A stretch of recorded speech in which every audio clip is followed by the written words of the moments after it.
asing. Jadi pastinya sebuah lembaga ini adalah kita tuh apa ya namanya ya, kita tidak hanya membahas tentang sosial politik nanti untuk kedepannya. Nah, jadi tujuan kami di sini adalah kami ingin berkenalan dengan teman-teman yang dimana nanti pengkajiannya adalah lebih ke interdisipliner. Jadi sekarang ini kita main di sosial politik, bukan tak mungkin besok kita akan merambah, kita kerjasama dengan yang namanya dari prodi-prodi yang Science, Technological, Engineering, and Mathematics. Ya karena sekarang ini keilmuan-keilmuan sekarang ini pastinya yang namanya politik dan segala macam itu tidak bisa berdiri sendiri ya Bapak Ibu sekalian. Jadi kami di sini ya tadi yang dijelaskan bahwa di sini kami adalah DNA kami adalah sebagai sebuah lembaga kajian yang nanti kedepannya siapa tahu nanti kita akan menjadi terinstitusionalisasi menjadi suatu lembaga yang settle, yang bisa ya sedikit banyak bisa menyumbang kajian pemikiran dan bisa menyumbang sedikit kontribusi keilmuan di ranah NKRI ini. Yang dimana ya itu dia. Jadi awalnya tadi ya Bapak Ibu sekalian, ini obrolan kami di kamar. Jadi antara kami berempat ini ya sudah kita coba untuk melembagakan ini gitu kan. Dan siapa tahu ini menjadi salah satu bukti kecil langkah kecil kami, kontribusi kami untuk pengembangan keilmuan di Indonesia. Mungkin itu bisa yang sepatah kata yang bisa saya sampaikan. Billahi taufiq wal hidayah. Assalamualaikum warahmatullahi wabarakatuh. Selamat siang. Waalaikumsalam. Waalaikumsalam dan selamat siang. Nah itu Bapak chairman kita, Bapak ketua kita. Nah terus teman-teman mungkin di sini juga masih ada yang belum kenal ya. Sebelum kita masuk ke bedah bukunya, tadi saya juga lupa memperkenalkan sih. Karena tadi saya pikir Mas Eko akan memperkenalkan dulu karena Mas Januar Eko tuh lebih paham lah. Jadi mungkin kita kenalannya langsung pribadi aja kali ya. Saya mau mengenalkan yang ada. Atau kalau di laptop saya nih dia ada di sebelah kanan saya ini Mas Ferdian Syarifai. Mas Ferdian Syarifai ini nanti yang akan menjadi pembicara utama lah katakan di dalam forum ini karena kita akan membahas bukunya beliau. Bukunya beliau ini tentang demokrasi pada suatu ketika. Kapan sih Mas Fer ini rilis pertama kali? September tahun lalu. Nah, September tahun lalu ya. Oke, September tahun lalu. Udah lumayan lama, tapi sebenarnya luar biasa sih karena dibanding dengan teman-teman dosen muda yang ada di Unsri ini, Mas Ferdi baru satu-satunya yang punya buku. Kita semua belum ada yang punya buku, malah ini Mas Ferdi udah punya buku duluan, luar biasa. Mungkin Kak Igum udah punya buku kali Kak Igum ya. Buku gambar, ya. Mas Ferdi duluan. Nah, terus ada penanggap di sini, jadi semalam juga sempat kita obrolin. Enggak, sebenarnya kita biar ada diskusinya aja. Nanti kita sebenarnya open discussion ya teman-teman sekalian. Jadi nanti kalau memang nanti ada yang ingin mau menanyakan, bisa langsung ngomong di chat. Langsung aja ngomong di chat pertanyaannya apa. Nanti bisa ditanyain kalau misalnya pas lagi ada sesi tanya jawab. Tapi pada saat sesi tanya jawabnya nanti mungkin bisa open chat, open voice, open mic dan segala macam. Tapi yang paling utama nanti di sini ada dua penanggap. Yang pertama ada Mas Supraitno. Ini Mas Supraitno ini juga saya baru kenal di sini. Ya Mas Supraitno diperkenalkan sama Mas Januar Eko Aryansah. Katanya kolega beliau dari ini ya apa tuh namanya Kalimantan Utara kalau nggak salah Mas ya. Tengah-tengah. Kalimantan Tengah, sorry. Palangkaraya, Kalimantan Tengah. Dari Universitas Palangkaraya dari Kalimantan Tengah. Dan yang penanggap yang kedua ini ada Mas Yustian Yusa. Mas Yustian Yusa ini dari Universitas Sriwijaya. Kebetulan dari HI, kalau Mas Yusa, kalau Mas Supraitno ini dari administrasi publik juga ya, Mas Supraitno ya. Ya, mungkin Mas Supraitno deh ngobrol dulu mungkin dari mana cerita biar kita sama-sama saling kenal juga kali ya. Mungkin lebih enak begitu biar lebih dekat. Silakan untuk Mas Supraitno. Sebelumnya, Assalamualaikum warahmatullahi wabarakatuh. Selamat siang, rekan-rekan sekalian. Pertama saya ucapkan terima kasih karena saya sudah diberikan kesempatan untuk bisa bergabung dengan teman-teman Unsri. Saya sebenarnya agak grogi ini mau ngomong apa. Karena ya mungkin kita ini aja, kayaknya kalau dilihat dari face-nya mungkin masih seumuran lah gitu kan, karena saya dengan Mas Januar kan seangkatan gitu ya, mungkin hanya beda 1 tahun ketika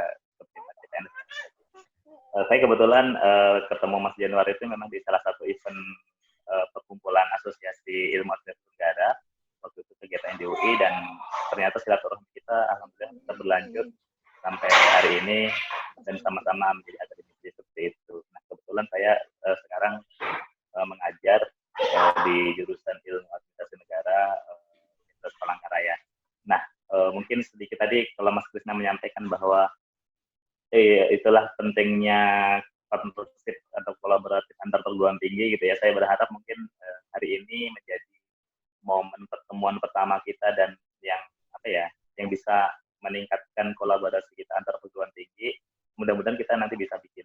Tadi saya juga berharap kita bikin penelitian bareng, tulis buku bareng misalnya kan, atau lembaga-lembaga kajian publik bareng seperti itu, yang tentunya kita bisa lebih banyak peluang kalau lintas perguruan tinggi itu bisa lebih banyak peluang dan bisa lebih banyak bisa merekrut banyak hal output yang bisa kita berikan untuk bangsa. Itu saja sedikit perkenalan dari saya. Terima kasih dan sekali lagi saya ucapkan sangat berterima kasih sekali karena diberikan kesempatan untuk bergabung dengan teman-teman dari Unsri yang luar biasa sekali menurut saya. Terima kasih. Iya, terima kasih banyak Mas Supraitno. Ya, kita juga happy sih sebenarnya punya teman baru, teman banyak, bahkan ini jauh dari daerah lain tuh sebenarnya yang bikin happy itu di situ. Kebetulan juga kita teman-teman dosen baru yang di FISIP Unsri ini Mas dari beberapa daerah juga, jadi nggak semuanya dari Palembang. Kayak Mas Eko sih memang orang Palembang.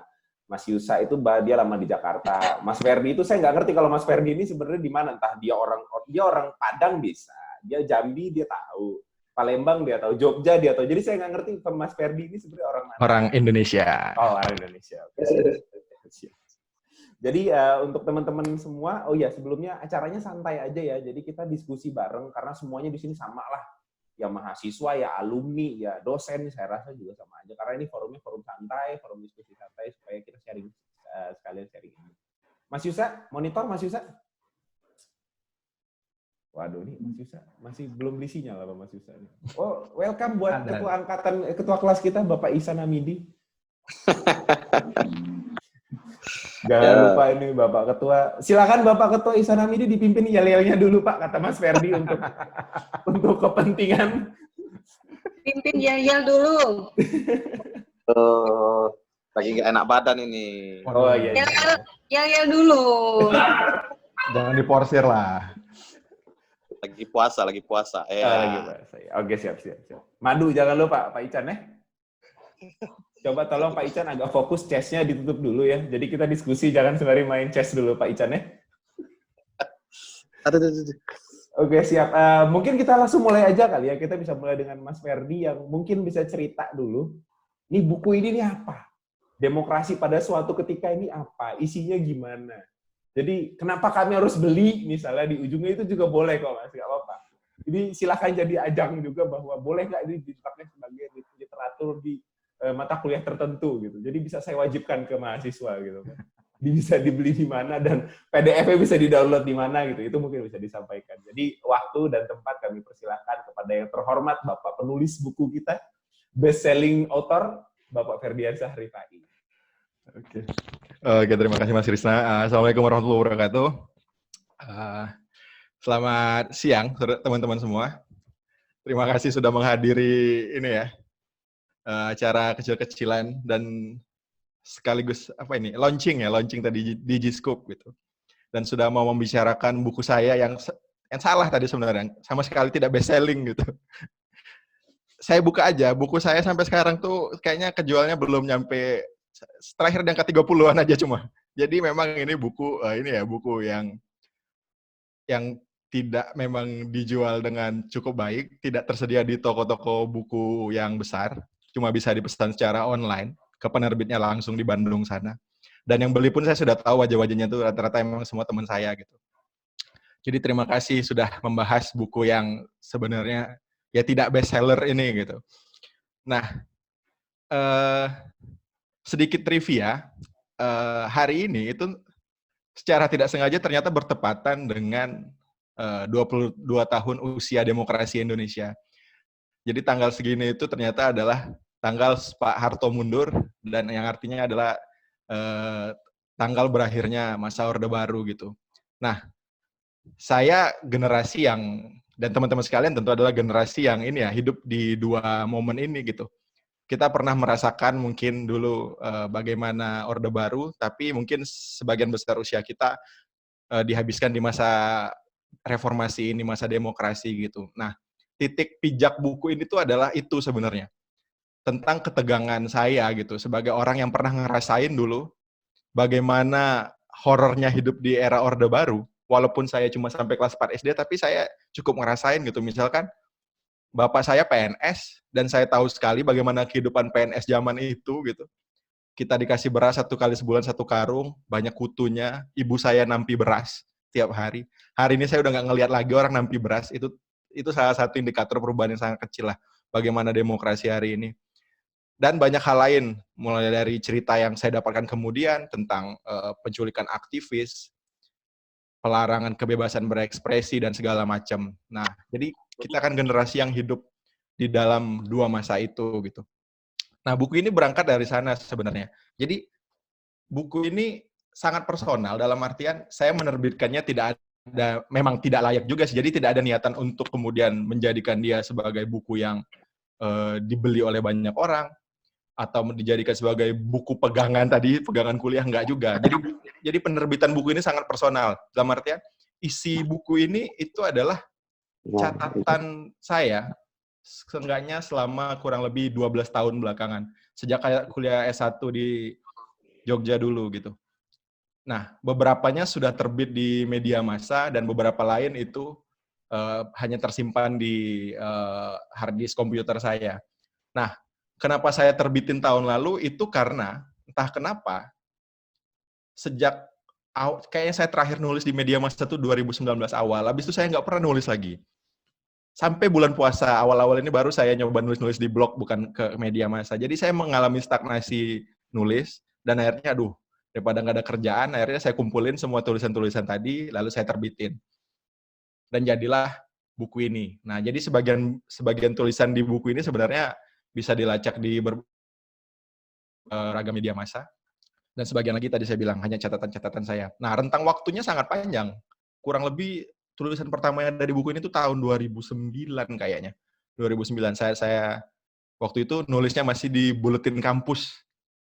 Nah, selama sepanjang tahun itu saya ngelihat bahwa terjadi banyak sekali ini ya, dinamika dalam demokrasi kita gitu.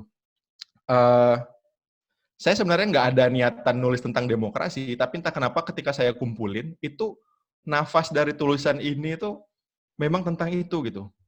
Tentang betapa takutnya saya itu untuk kembali hidup dalam Indonesia yang dipimpin oleh rezim otoritarian.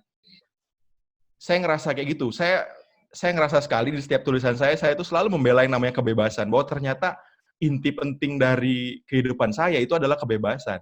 Yang artinya adalah demokrasi. Nah, saya takut sekali ketika demokrasi ini direnggut gitu. Dan setelah saya lihat tulisan saya ya rata-rata adalah merespon dari fenomena-fenomena di mana pemerintah itu mencoba untuk merenggut demokrasi ini. Mulai dari dulu saya nulis tentang bagaimana rezim SBY menarik buku Gurita Cikeas, membongkar Gurita Cikeasnya George Yunus Adicondro tahun 2010 kalau nggak salah. Wah, saya takut loh. Kok bisa-bisanya pemerintah mengambil tindakan seperti ini gitu. Karena pengadilan terhadap buku jelas bukan terletak di pemerintah, tapi di forum-forum akademis. Kalau dia kemudian diuji di kampus, lalu kemudian kita bilang buku ini jelek, plagiat, ya dengan sendirinya buku ini akan hilang dari peredaran. Tapi pemerintah nggak sedikit pun boleh berhak untuk menarik buku ini gitu. Nah, atau yang lain misalkan saya pernah merespon tentang salah satu tulisan Jeffrey Winters. Jeffrey Winters ini seorang Indonesianis di Northwestern University kalau nggak salah di Amerika Serikat. Salah satu juga yang banyak menulis tentang oligarki. Yang menarik adalah dia meramal bahwa Indonesia, kata dia, di 10 tahun pasca reformasi itu ada kemungkinan besar itu akan kembali lagi ke masa otoritarian. Jadi akan muncul kerinduan gitu. Nah, lalu terbukti kemudian presiden yang dipilih oleh rakyat Indonesia sejak pertama kali diberlakukannya pemilihan langsung, itu adalah latar belakangnya militer gitu. Berarti, kemungkinan besar memang Indonesia akan kembali lagi ke era otoritarian. Tapi sayangnya enggak. Ternyata SBY jenderal yang cukup demokratis. Walaupun banyak kekurangan di sana-sini, tapi bisa dibilang demokrasi di zaman SBY relatif stabil.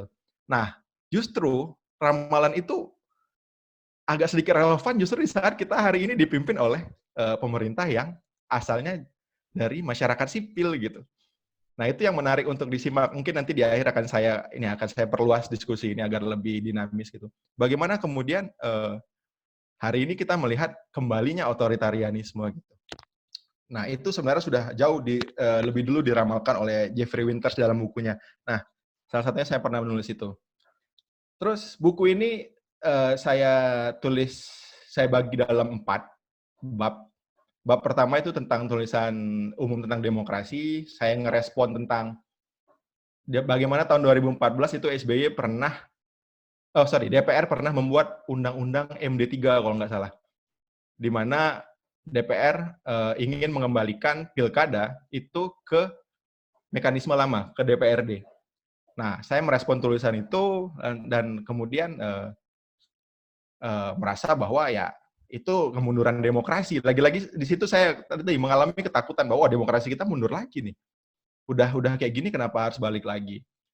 Lalu ada juga tulisan saya tentang, di 2013 saya pernah nulis tentang bagaimana demokrasi itu seharusnya kita manfaatkan sebagai arena untuk berperang gagasan gitu. Jadi demokrasi itu salah kalau diasumsikan dengan kita bebas mengejek orang lain, menghina orang lain, itu salah. Esensi dari demokrasi sebenarnya kita adalah bertukar gagasan. Bertukar gagasan itu sekritis apapun itu harus dilindungi gitu. Nah, itu yang terlihat pada 2014 ketika masa Pilpres periode Jokowi Prabowo yang pertama kali itu kan kita kebanyakan membuat distorsi-distorsi di dalam demokrasi gitu. Sampai dosen saya itu frustasi, dosen yang biasanya mendukung demokrasi bilang, Indonesia ini emang nggak punya gen demokrasi deh kayaknya. Kita ngelihat hari ini bagaimana everybody talks but no one listens gitu. Semua orang pengen ngomong tapi sebenarnya nggak ada yang dengerin gitu melalui kanal media sosial dan segala macam. Dan kita dipenuhi oleh ragam-ragam meme-meme penghinaan dan segala macam. Nah, di situ saya ngelihat bahwa demokrasi nggak boleh kayak gini. Demokrasi itu harusnya tempat bertukar gagasan. Kita dipersilakan berdebat secara keras mengenai gagasan apapun gitu. Selama itu ilmiah dan akademis itu sangat dipersilahkan gitu. Nah, lalu di bab kedua saya membahas tentang serba-serbi elektoral. Di situ ada catatan saya mengenai bagaimana moral hazard dalam iklan TV dan banyak hal lain. Lalu di bab ketiga saya nulis tentang spesialisasi saya. Di situ tulisan-tulisan saya yang tertarik dengan globalisasi dan perdagangan bebas gitu. Bagaimana Indonesia harus bertarung secara diplomatis dalam forum-forum seperti WTO dan segala macam. Nah, di bab keempat itu saya merangkum tulisan saya tentang sinema. Jadi selain ngajar HI, saya juga tertarik dengan dunia film sebenarnya. Walaupun bukan bikin film, tapi lebih ke bagaimana caranya kita memetik semacam menarik sisi-sisi filosofis ataupun sisi-sisi politis dari hadirnya sebuah karya sinema gitu. Nah, itu ada di bab segitu. Saya lumayan banyak nulis soal film, mulai dari kritik sampai review film. Nah, dan bab terakhir itu saya kasih judul Dibuang Sayang, itu tulisan yang yang tidak ada nyambung kebanyakan sih tulisan saya ketika masih S1 yang tidak terbit di media massa gitu. Tulisan-tulisan pribadi tentang saya, gimana saya ngaitin fansnya SBY dengan fansnya Indonesian Idol dulu. Terus saya ngaitin pokoknya. Terus saya nulis di situ tentang ini.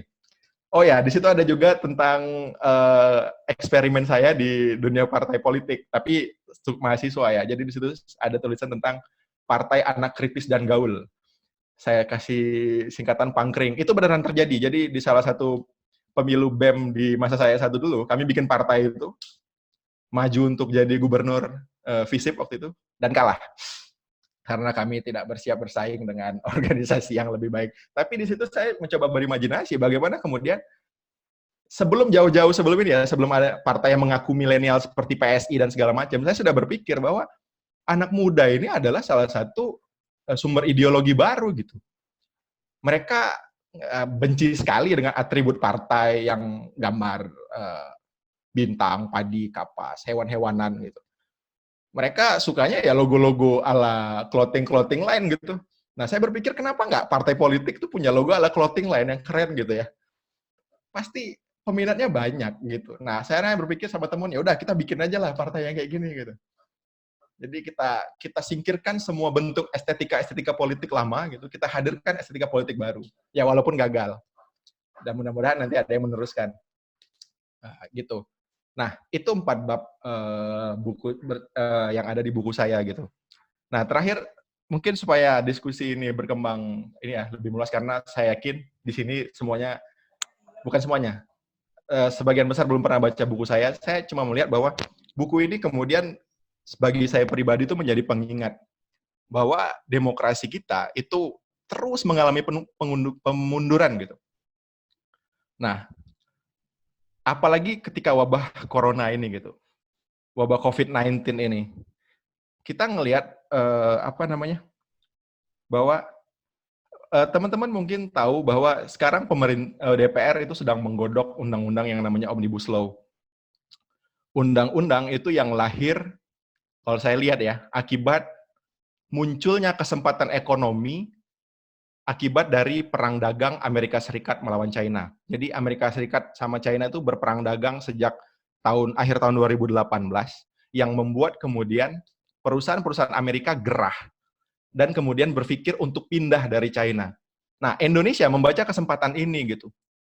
Karena Microsoft, Google, banyak perusahaan dari Amerika di China yang berpikir kemudian untuk segera memindahkan titik supply chain-nya, titik supply-nya dari China gitu. Nah, Indonesia ingin menyambut itu. Tapi kan kita tahu, kenapa dulu orang suka investasi asing di China, itu salah satunya karena hadirnya yang namanya stabilitas politik. Jadi, kalau kita punya perusahaan di China, insya Allah tidak akan ada gangguan yang namanya demo buruh, peningkatan UMR, dan segala macam, pokoknya politik stabil. Alat produksi bisa berjalan terus. Nah, Indonesia ingin menyambut itu, dan tentunya Indonesia juga harus menciptakan stabilitas politik. Dan ini terlihat dari Undang-Undang Omnibus Law. Di mana di sana misalkan, saya lupa di pasal berapa, yang jelas ada yang bilang bahwa presiden itu berhak merubah undang-undang. Presiden berhak merubah perda yang tidak sesuai dengan strategi nasional. Lalu presiden, dan banyak hal lain. Nah, ini kan salah satu kemunduran gitu bagi demokrasi kita. Dan ketika COVID-19 datang, pemerintah bukannya sibuk mengurusi kesehatan kita, tapi justru semakin ingin mempertegas ini. Jadi alasan kenapa misalkan banyak netizen ribut tenaga kerja asing dari China masih diperbolehkan, itu salah satunya adalah karena pemerintah kita, saya yakin, itu seperti meramal bahwa COVID-19 ini akan segera berakhir, dan jika kita tetap meneruskan pembangunan, tetap menyiapkan infrastruktur, tetap menyiapkan energi, maka ketika COVID-19 ini berakhir, kita akan jadi pemenang. Dan kita sudah siap menyambut kesempatan ekonomi yang datang. Karena negara-negara lain memilih lockdown, tapi kita masih memilih untuk membangun. Itu kenapa Indonesia tidak benar-benar menerapkan lockdown sampai sekarang gitu. Masih membiarkan pembangunan tetap berjalan. Salah satunya adalah ada keselarasan dengan Omnibus Law tadi, di mana kita diharapkan dapat menyambut kesempatan ekonomi yang datang dari perang dagang AS melawan China ini tadi. Nah, ini salah satu yang berbahaya. Dan kembali ke ramalan Jeffrey Winters yang saya sebut di awal tadi, ternyata kembalinya kita pada otoritarianisme itu munculnya itu justru sekarang, di saat kita dipimpin oleh masyarakat sipil. Walaupun di sekeliling masyarakat sipil ini, itu selain oligarki juga adalah purnawirawan jenderal gitu. Dan juga mereka yang punya sejarah panjang dengan Orde Baru gitu. Nah, saya rasa ini juga akan jadi kelanjutan dari buku saya ini. Saya sudah menuliskan beberapa artikel pendek di awal bulan puasa, tapi tidak dilanjutkan karena saya tiba-tiba berpikir bahwa saya mau nulis buku kelanjutannya aja lah. Jadi saya ingin melihat bagaimana kemudian nasib demokrasi kita itu pasca nanti COVID-19 ini tadi, dengan dinamika-dinamika yang saya jelaskan tadi. Saya rasa itu dulu, Mas Moderator. Terima kasih. Assalamualaikum warahmatullahi wabarakatuh. Waalaikumsalam warahmatullahi wabarakatuh. Ini luar biasa nih. Banyak chat pribadi yang masuk ke saya yang bilang ini luar biasa banget ini penulis buku kita ini. Jangan bilang belum best selling, bukan best selling author lah Mas. Menuju best selling author, best selling books gitu. Amin, amin, amin. Ya, untuk teman-teman nanti kalau misalnya memang ada yang mau ditanyakan, mau ada yang didiskusikan, bisa langsung tulis di grup chat boleh, atau nanti pas kita nanti ada sesi tanya jawab setelah nanti ada dua pemateri juga yang akan menanggapi, dua penanggap ini nanti bisa on mic juga kok. Semua bebas karena kita diskusinya nanti open discussion, dan sekali lagi ini acaranya dari kita untuk kita, jadi sama-sama saling cerita.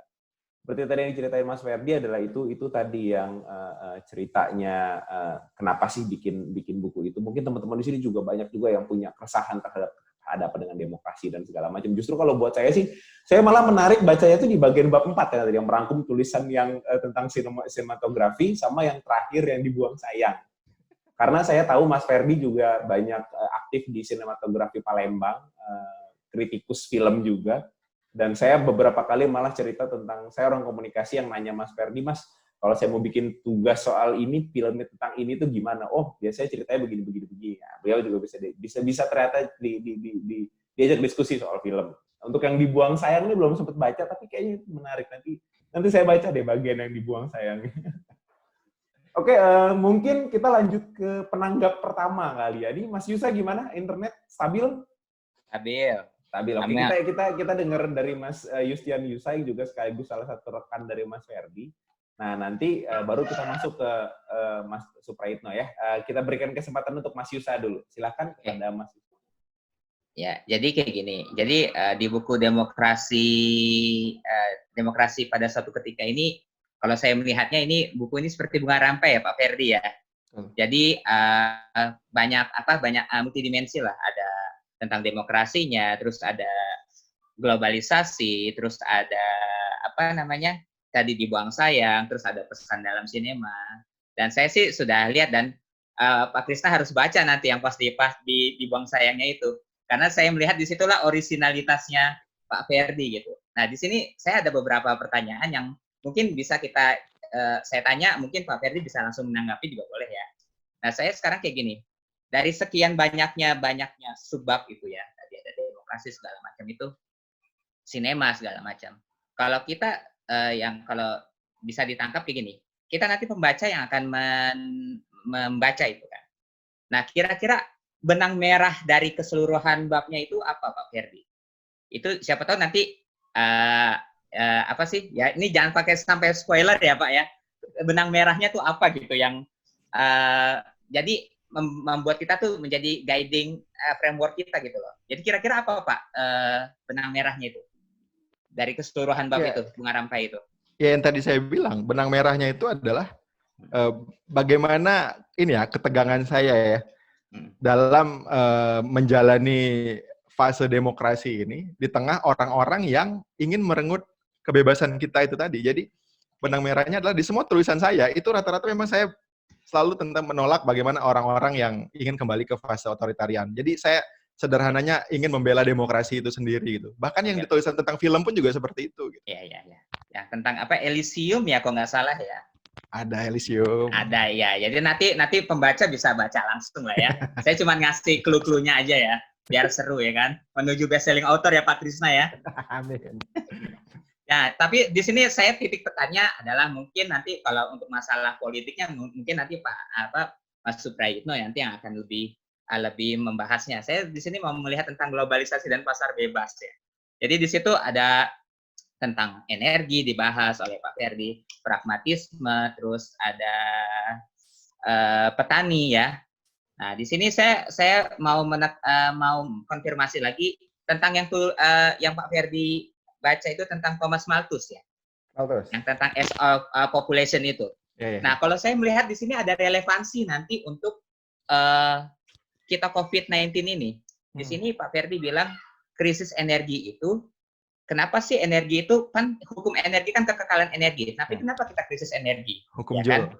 Ya, hukum Joule. Nah, di sini Thomas Malthus bilang kalau kenapa bisa terjadinya krisis pangan, kasusnya Malthus ya, karena populasi itu berbanding terbalik dengan pertambahan jumlah penduduk. Nah, oleh karena itu solusinya adalah tadi saya sempat catat ini. Solusinya itu adalah preventive check sama positive check. Preventive check itu adalah untuk menekan angka kelahiran penduduk dengan cara KB, betul ya? Terus kalau positive check itu ya sudah bagaimana caranya biar mereka mati. Ya. Nah, coba mati. Jadi adanya equilibrium di sini antara yang hidup sama yang meninggal nanti. Nah, di sini kalau saya melihat nih relevansinya di COVID-19, Pak Ferdi. Karena kenapa? Dengan tidak adanya lockdown segala macam, sekarang kita herd immunity kan? Herd immunity, di mana ya sudah kita mesti tanda kutip berdamai dengan virus, ya kan? Jadi tergantung sekarang imunitas pribadi kita. Nah, jadi sekarang saya lihat sih pemerintah sepertinya membiarkan kita untuk ya sudah, sepertinya yang akan dipilih pemerintah positif check tadi, ya sudah menekan jumlah kematian gitu, biar terciptanya antara equilibrium ini. Nah, itu kira-kira gimana Pak Ferdi? Kira-kira bisa nggak kita menemukan relevansi antara Thomas Malthus yang pangan, terus ke energi, kalau di buku Pak Ferdi itu, terus kita sekarang kaitkan dengan COVID-19. Gimana Pak? Ya benar sih, kalau kita lihat pemerintah hari ini yang udah ini ya, saya nggak tahu pemerintah itu capek. Pemerintah tuh mikirnya kita ini ya, yang nakal tuh masyarakat gitu. Saat PSBB, lockdown dan segala macam tuh yang nakal kita. Padahal kan yang nakal mereka ya. Mereka masih bikin konser, bikin video klip, yang di Sumsel malah ada yang bikin video klip. Maksudnya komunikasi politik yang buruk ditambah tidak adanya ini ya, tidak adanya orang yang dicontoh gitu. Tidak ada yang dipedomani, ya akhirnya membuat masyarakat jadi nakal. Dan akhirnya kalau pemerintah memilih herd immunity hari ini itu sebenarnya nggak ada kaitannya dengan masyarakat sipil yang nakal, tapi itu lebih karena emang itu kos pemerintah yang paling murah gitu. Murah meriah, membiarkan orang meninggal dan segala macam gitu. Dan kaitannya sama Malthus mungkin nggak langsung ya, karena Malthus kan ngomong gini. Malthus tuh bilang penduduk itu tumbuh dengan deret aljabar ya, 1, 2, deret persepuluhan. 1, 2, 3, 4, 5, 6, 7, 8, 9, 10. Sementara pangan tumbuh dengan deret persepuluhan. 1, 2, 3, 4, 5. Tapi penduduk tumbuh dengan deret, dia bilang deret prima atau Fibonacci gitu. 1, 2, 3, 5, 8, dan segala macam. Jadi lompatan manusia itu melebihi pangan gitu. Sehingga membuat memang tidak akan bisa ada kesesuaian antara pertumbuhan manusia dengan pertumbuhan pangan. Dan dia akhirnya tadi solusinya mau preventive checking ala KB gitu. Kita membatasi kelahiran, natalitas, atau seperti di China gitu, one child policy gitu.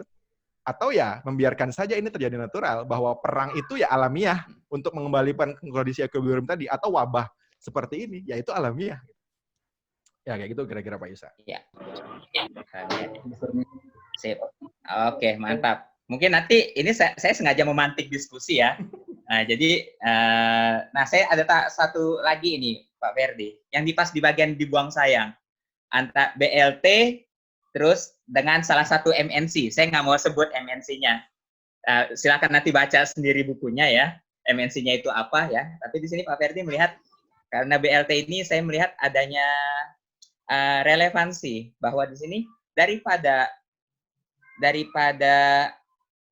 BLT itu diberikan daripada BLT itu diberikan kepada MNC tersebut, alangkah lebih baiknya kalau misalkan negara itu kenapa nggak negara sendiri yang membuat seperti MNC tersebut gitu ya Pak ya, Pak Ferdi.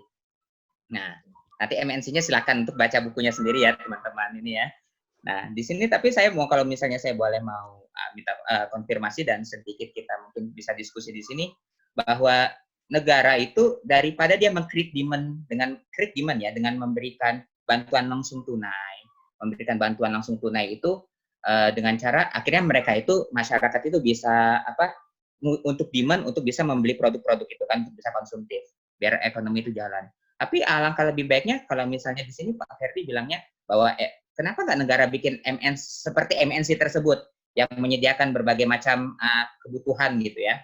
Nah, tapi saya lebih tepatnya adalah kenapa nggak negara itu memberikan create supply dengan cara misalnya BLT itu, daripada BLT skemanya, kenapa kita nggak memberikan bantuan langsung tunai itu dalam artian skema kredit kepada pengusaha. Dalam artian seperti ini. Kenapa pengusaha? Karena, dan lebih tepatnya UMKM, karena hampir 90% tenaga kerja di Indonesia itu diserapnya itu bukan di perusahaan besar atau BUMN, atau bukan di birokrasi, tapi diserap oleh di tenaga sektor informal mungkin ya Pak ya. Nah, jadi kenapa nggak di kritimen? Karena kalau misalnya negara itu disuruh untuk membuat perusahaan yang sejenis MNC tersebut, negara sudah menjadi regulator, terus dia menjadi operator, yang nanti akan membuat ekonomi itu seperti stagnan gitu Pak Ferdi. Nah, gimana menurut Pak Ferdi? Kalau menurut saya sih negara itu tidak usah nggak usah ikut-ikutan berbisnis, BUMN itu dicoret aja. Lebih bagusnya adalah negara itu cukup jadi regulator, cukup jadi wasit. Silakan kita ini yang jadi operatornya. Gimana Pak Ferdi? Nih, gini, ini biar saya jadi wasitnya dulu ya. Ini biar saya jadi wasitnya dulu. Nanti itu kita masukin di bagian diskusi nih. Oh ya, catat aja dulu kali ya. Ya. Nah, nanti kita akan masukin itu di bagian diskusi. Okay. Jadi sebelum nanti masuk ke bagian diskusi, kita mau denger yang dari Mas Praitno dulu nih. Nah, nanti abis dari situ kita buka open discussion. Jadi siapapun boleh saling berpendapat dan kita tidak hanya menanyakan kepada Mas Ferdinya. Nah, untuk kesempatan selanjutnya mungkin saya berikan dulu kesempatan kepada Mas Supraitno untuk memberikan, kita masih ngomentarin bukunya Mas Ferdi dulu aja ya. Nanti diskusi setelah itu soal demokrasi dan segala macamnya, bahkan tentang COVID-19 dan segala macam itu akan kita buka di sesi selanjutnya. Nah, sekarang kita berikan kesempatan dulu kepada Bapak Mas Supraitno. Silakan Mas. Baik, terima kasih. Kebetulan di sini lagi hujan. Apa kedengaran suara saya, Mas Krisna? Aman, Mas. Aman. Aman, clear. Aman. Oke. Baik, tadi sudah dibahas sedikit oleh ini. Apa ini ya? Penanggap pertama gitu kan. Tadi saya kebetulan dapat jatahnya yang politik seperti itu. Nah, yang pertama mungkin saya speechless sih sebenarnya. Ini CPNS Unsur ini keren gitu, udah bisa nerbitin buku gitu kan, jangan-jangan nanti malah bisa jadi profesor muda gitu kan, keren banget gitu. Dari segi bukunya dulu, karena ini memang mirip-mirip bunga rampai, tapi saya bisa melihat salah satu sisinya ini sebenarnya bisa menjadi bahan untuk perkuliahan gitu loh. Apalagi kalau di FISIP kan ada mata kuliah ekonomi politik, demokrasi, pemerintahan dan sebagainya gitu. Ini bisa banget gitu. Bisa banget, dan sebagai akademisi tentu ini juga dapat hukumnya gede banget gitu loh untuk jadi bahan ajar. Tapi kita nggak bicara yang hukumnya itu ya, mungkin nanti di sisi lain. Tapi saya melihat ini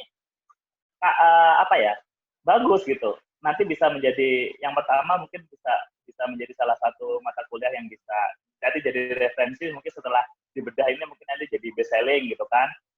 Masing-masing dosen mewajibkan untuk beli satu kelas misalnya ada 85 mahasiswa, itu kan lumayan gitu kan. Jadi kita bantu rekan kita juga untuk bisa menuju ke puncaknya seperti itu. Itu yang pertama. Yang kedua, terkait dengan politiknya juga, ini kan kalau dari bahasanya mungkin karena bahasanya masih usia milenial gitu ya, kelahiran 80-90 gitu. Saya sebenarnya lebih suka buku yang model yang ditulis Mas Rifai daripada buku-buku politik, demokrasi dan sebagainya yang ditulis oleh generasi sebelumnya, yang kadang ketika kita baca itu, ini buku nggak ngerasa bahwa saya itu hanya berapa hari ya, saya habis pulang di kelas itu kemarin, jadi 2 hari ini nggak kerasa gitu loh, 302 buku itu sudah selesai dibaca gitu. Artinya ini buku kan memang dengan gaya-gaya penulisan yang milenial, tentu ada nilai plusnya, tapi juga ada sebenarnya ada nilai ini negatifnya dulu ya, ada nilai plusnya. Saya pikir ketika kita membaca buku ini ringan gitu, jadi ini pikiran ini nggak jadi beban gitu loh, karena gaya-gaya penulisan enak untuk kita cerna. Tapi mungkin yang mungkin agak sedikit ini sebenarnya, kalau saya sebagai pembaca langsung tahu ke mana arahnya Mas Ferdi gitu loh. Maksudnya mulai mungkin dari tokohnya siapa, idolanya siapa dan sebagainya. Saya udah bisa dari membaca buku yang beliau tulis ini, meskipun secara tidak spesifik beliau menuliskan di sini itu ngefans sama siapa, tokoh idolanya siapa, saya sebenarnya udah bisa menebak seperti itu. Nah, tentu mungkin itu bisa, mungkin nanti kedepannya kalau untuk nulis yang kedua gitu ya, dan itu bisa diminimalisir supaya objektivitas kita sebagai sebagai penulis ini nggak terlalu kelihatan bahwa oh ini penulisnya sepertinya condongnya ke sana gitu. Dan juga ini buku bikin nagih. Kenapa? Karena ada beberapa tulisan yang saya pikir perlu ditindaklanjuti. Yang pertama tadi yang saya baca terkait dengan politiknya, bagaimana kisah Mas Ferdi pernah bermimpi Pak Jokowi berpasangan dengan Anies Baswedan. Contohnya misalnya ya di salah satu tulisannya. Nah ternyata kan itu terwujud sebenarnya kan, ketika Pak Jokowi di periode 1 bisa berpasangan dengan Pak Anies Baswedan seperti itu. Nah sebenarnya buku ini nagih di sesi kedua. Kenapa ketika di periode kedua misalnya kan kok Pak Jokowi dengan Pak Anies tiba-tiba pecah kongsi misalnya kan, artinya apa? Buku 1 dan buku 2 nanti kan harus nyambung supaya pembacanya nanti nggak mati penasaran gitu loh. Ini kan di buku yang pertama Mas Ferdi bahasnya mereka diharapkannya bisa jadi satu kongsi gitu kan, tapi pada faktanya sekarang di periode sekarang kan pecah kongsi gitu. Ini sebenarnya menarik gitu, buku ini sudah bisa memberikan daya nalarnya itu untuk sebenarnya Mas Ferdi udah pengen buku ini berlanjut seperti itu, meskipun rentang waktunya memang agak lama ya, ada beberapa tahun nulis gitu, tapi ada beberapa bagian yang memang mengharuskan buku ini berlanjut seperti itu yang kedua. Yang ketiga, saya juga cukup tertarik dengan salah satu tulisan terkait dengan pilkada yang ditampilkan gitu ya. Dari sisinya Mas Ferdi menginginkan tadi disampaikan bahwa saya secara pribadi menurut Mas Ferdi bahwa memang sangat tidak sepakat dengan adanya zaman-zamannya pada saat Orde Baru dan sebagainya, kekhawatiran yang mungkin pernah dilontarkan oleh zamannya Pak SBY dan sebagainya ketika mau ada undang-undang MP3 tadi ya, yang pernah dilegalkan oleh mereka dan pernah jadi pro dan kontra juga. Nah, saya sebenarnya ketika membaca buku ini, makanya tadi saya sampaikan bahwa ini bisa jadi bahan mata kuliah sebenarnya. Di buku yang terkait dengan pilkada itu ada data yang bisa menjadi apa ya? Bisa menjadi magnet tersendiri seseorang untuk membaca buku itu. Terkadang kita kalau hanya di media atau apa itu kan kita nggak tahu nih apa sih relevansinya pilkada langsung dan nggak langsung dan kita masyarakat gitu kan. Ternyata di buku ini cukup dibaca gitu karena dengan gaya penulisannya yang ringan, jadi saya langsung paham gitu loh. Tidak perlu lagi saya membacanya harus berhari-hari dulu, terus merenung dulu baru dapat ini yang mau dimaksudkan dulu seperti ini. Ini yang beliau tulis sih sebenarnya bagus seperti itu. Nah mungkin itu sih sedikit komentar saya terkait dengan buku ini dan harapannya memang buku ini nagih gitu. Saya berharap buku ini memang ada kelanjutannya dan kita juga bisa bahas lagi gitu loh supaya saya nggak lagi mati penasaran dengan buku ini akhirnya nggak ada kelanjutannya. Itu saja Mas Krisna sedikit komentar saya terkait buku. Terima kasih.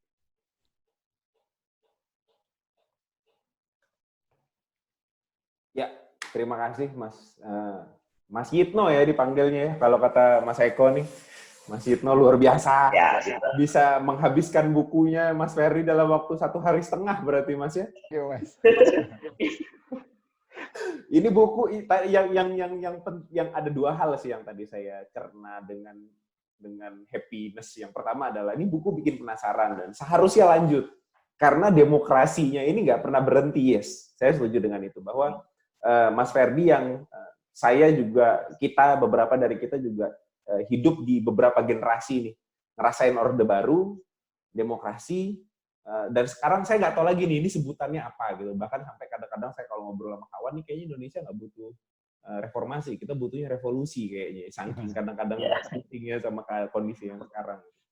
Ya, saya setuju Mas Praitno bahwa ini bikin penasaran dan seharusnya berlanjut.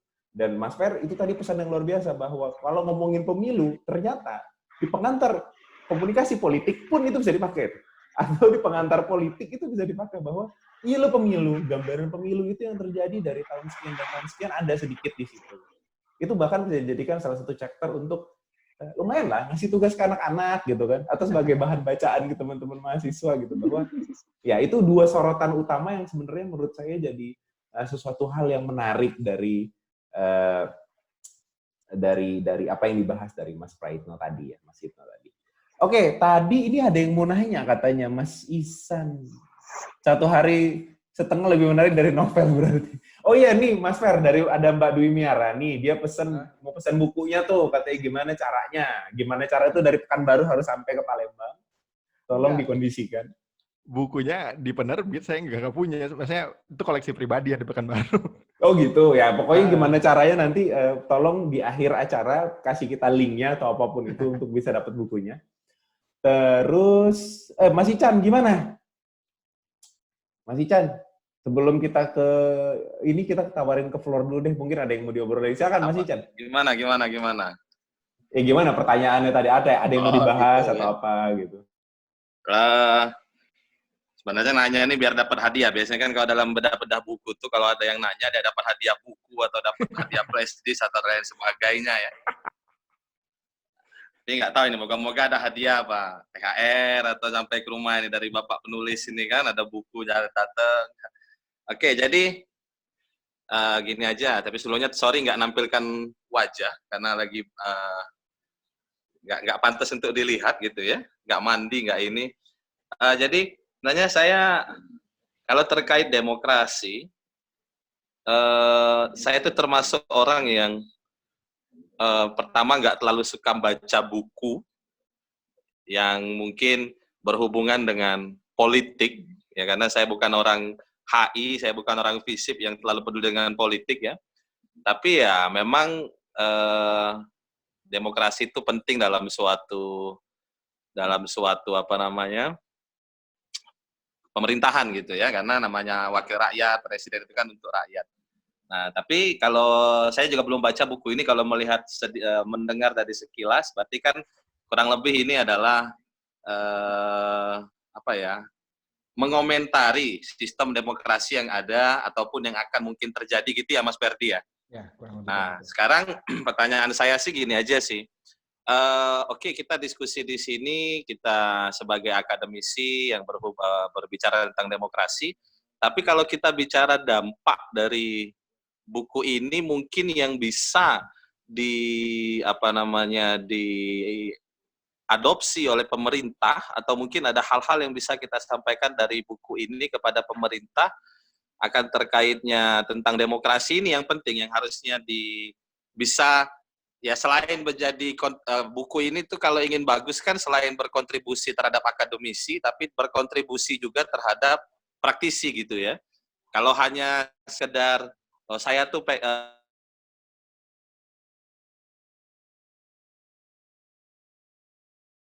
pemerintah juga tetap seperti itu kayak gitu maksud saya. Jadi gimana mungkin kalau saya nggak tahu sini pertanyaan atau saran ya, tapi mungkin bisa dua-duanya. Kalau menurut saya Mas Ferdi kalau ingin menulis buku yang lain atau mungkin agar buku yang suatu saat nanti akan ditulis agar lebih menarik itu harus bisa diadopsikan ke pemerintah dan bisa disuarakan ke mereka. Kayak gitu Mas Ferdi. Jadi mungkin apa Mas Ferdi ada kenalan orang DPR kayak atau apa sehingga suara kita ini bisa terdengar ke pemerintah. Kayak gitu Mas Ferdi maksudnya. Karena ya kalau kita lihat sekarang kan demokrasi kita mungkin katanya sih demokrasi, tapi kalau ngomong yang mungkin menjelekkan pemerintah ditangkap kayak gitu ya. Jadi sebenarnya ada yang berpendapat lebih parah daripada ketika zamannya Orde Baru kayak gitu. Ya. Padahal ketika zamannya Soeharto sendiri ya mungkin seperti itu juga bahkan ditembak tapi masyarakat merasa sejahtera dari segi sembako dan lain sebagainya. Tapi kalau sekarang kan enggak gitu. Ya gimana tuh menurut Mas Ferdi kayak gitu? Ya itu aja sih. Karena saya termasuk orang yang masa bodoh sih dengan pemerintah dalam artian saya nggak terlalu peduli karena toh juga kita masih gimana ya? Karena saya juga nggak milih presiden yang sekarang sih sebenarnya saat itu. Itu saja. Terima kasih Mas Ferdi. Ya, terima moderator. Kasih. Siap. Terima kasih Bapak Ihsan Hamidi. Ya, mungkin juga memang nggak peduli sama pemerintah yang sekarang karena nggak terlalu mikirin Remun juga ya. Jadi Remunnya juga nggak tahu cair apa nggak ya Pak Ican ya. Nggak, itu benar salah satunya itu. Ya itu tadi kontribusinya apa jadi Mas Fer? Real kontribusinya apa sih dari buku ini? Ya, real kontribusinya bukan hanya secara teori mungkin gitu ya, tapi Real, ya, kalau secara Mas Ferdi, Mas Krisna, Mas Yusa itu dosen di FISIP, saya yakin sangat berkontribusi buku ini. Tapi kepada suatu pemerintahan yang katanya Indonesia itu negara demokrasi, nah itu gimana tuh kira-kira kontribusinya yang mungkin, ya intinya seperti itulah. Insya Allah Mas Ferdi paham lah gitu ya. Oke, thank you. Ya, gimana? Mau Ini langsung dikumpulin ditanggapi, dulu. Mas Fer? Ya, dari yang Mas Yusa tadi atau gimana? Bebas, Apa bebas, dikumpulin dulu? bebas. Oh, langsung tanggapin ya. Boleh. Nanti kalau misalnya memang teman-teman ada yang mau menanggapi, Mas Yitno misalnya, ada yang mau ditanggapi, silahkan aja. Karena kita sekarang masuk ke bagian diskusi dan ngobrol, jangan tanya jawab deh ya. Kita ngobrol aja tentang demokrasi pada suatu ketika ini. Mungkin kalau ada teman-teman yang punya pengalaman tentang politik praktis dan demokrasi juga silahkan. Karena kita sharing is caring kan ceritanya. Silakan Mas Fer. Mungkin dari Mas Fer dulu deh dibuka tanggapannya. Ya kalau tadi pertanyaan Ihsan ya. Kalau ketika catatan ini dibuat, itu jujur saya nggak ada niatan buat berkontribusi atau apapun nggak. Ini murni respon personal karena ini ya saya kuliah di ilmu politik gitu, lalu terpapar oleh isu-isu politik, maka biar kepala saya sehat, maka saya harus nulisinnya gitu. Sesederhana itu sih sebenarnya tulisan-tulisan ini. Walaupun memang benar apa yang kata Pak Ihsan tadi, bahwa penting untuk kemudian mengkoneksikan antara gagasan dengan mereka yang menjalankan sistem. Nah, di Indonesia memang PR terbesar hari ini memang adalah ada jarak antara yang menjalankan sistem dengan orang-orang yang memiliki gagasan. Dan entah kenapa juga, ya. Jadi gini, orang yang punya gagasan di Indonesia itu biasanya berakhir, kalau nggak berakhir misuh-misuh, marah-marah sampai tua, kalau nggak dia merasa bahwa dia harus mengintervensi sistem. Artinya dia menjadi, ya mungkin dalam hal ini jadi politisi itu sendiri gitu. Tapi entah kenapa, dunia politik kita hari ini itu seperti black hole gitu, dimana kalau kita udah akademisi yang awalnya pinter secara gagasan, ketika tiba di sana, ya itu ya jadi lempem gitu.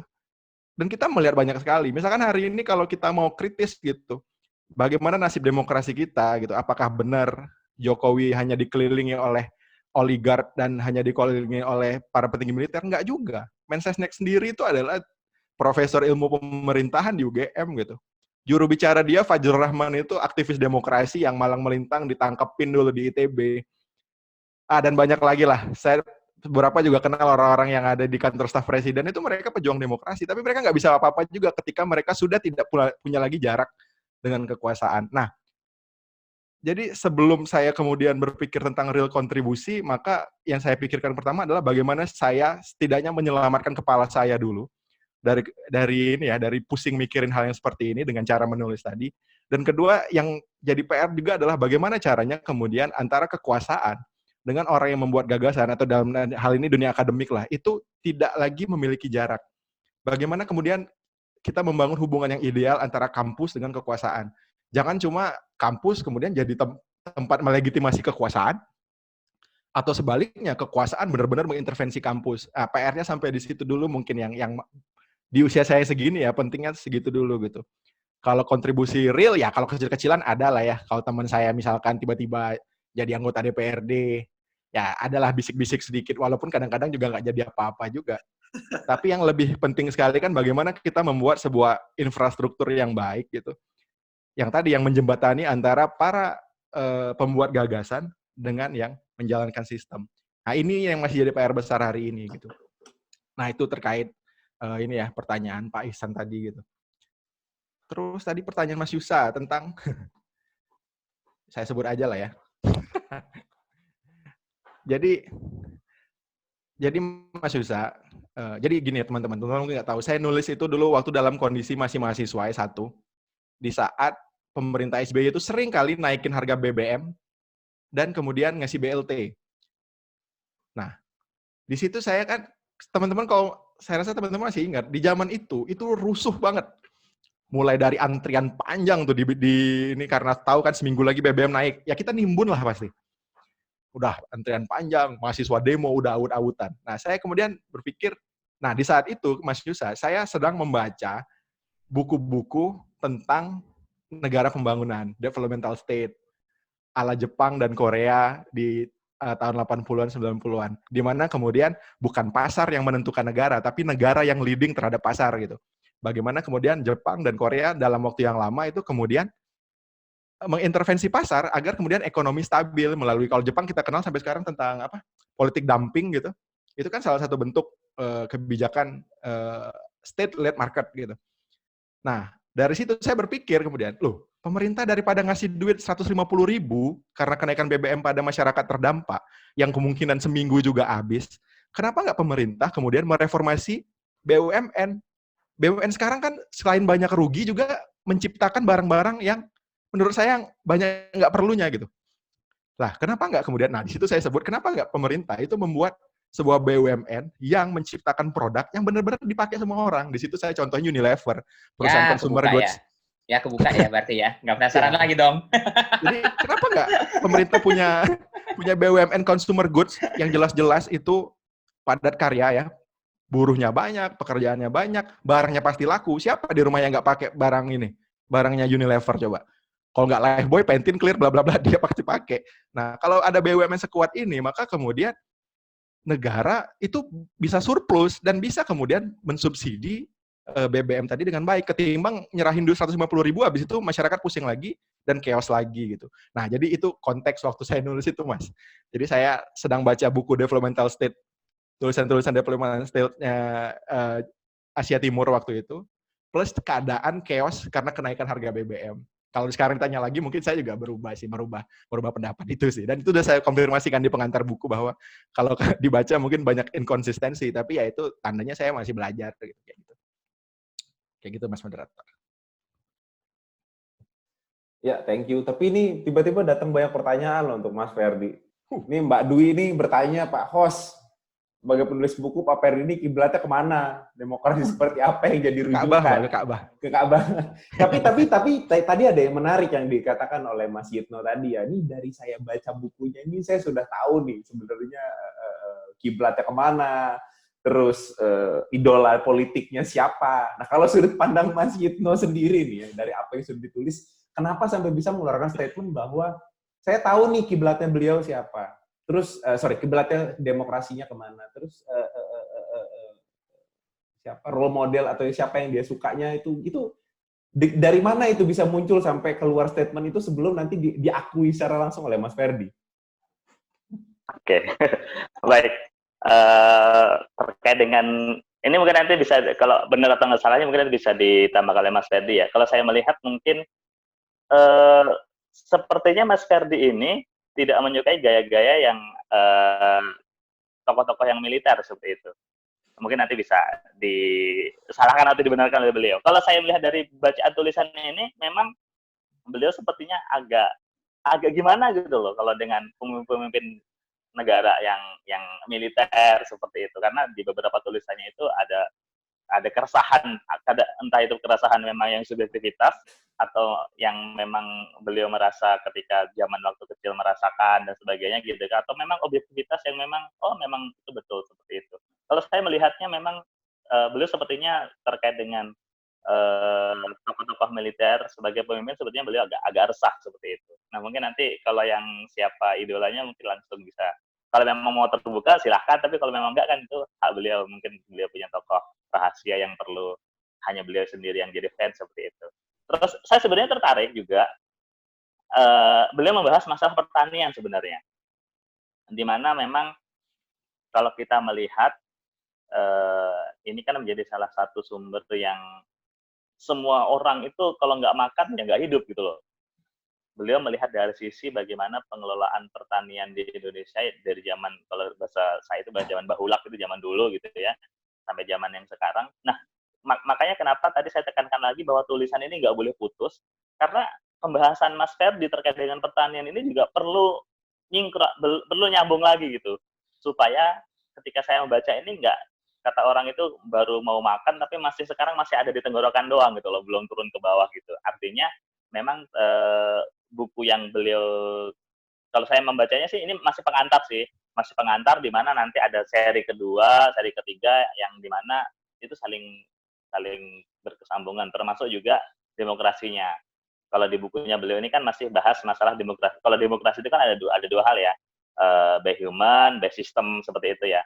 Nah, mungkin nanti bisa dikaitkan nih Mas Ferdi, di tahun sekarang, di era-era 4.0 misalnya kan, di mana Mas Ferdi punya sudut pandang sebagai penulis bahwa demokrasi yang dulu mungkin sudah tidak relevan untuk kita terapkan di sekarang tentunya gitu ya. Bagaimana dengan era-era 4.0 ini bisa melahirkan sebuah sistem based system ya, demokrasi based system yang lebih manusiawi, misalnya lebih relevan dengan kondisi-kondisi kita yang sekarang, seperti itu.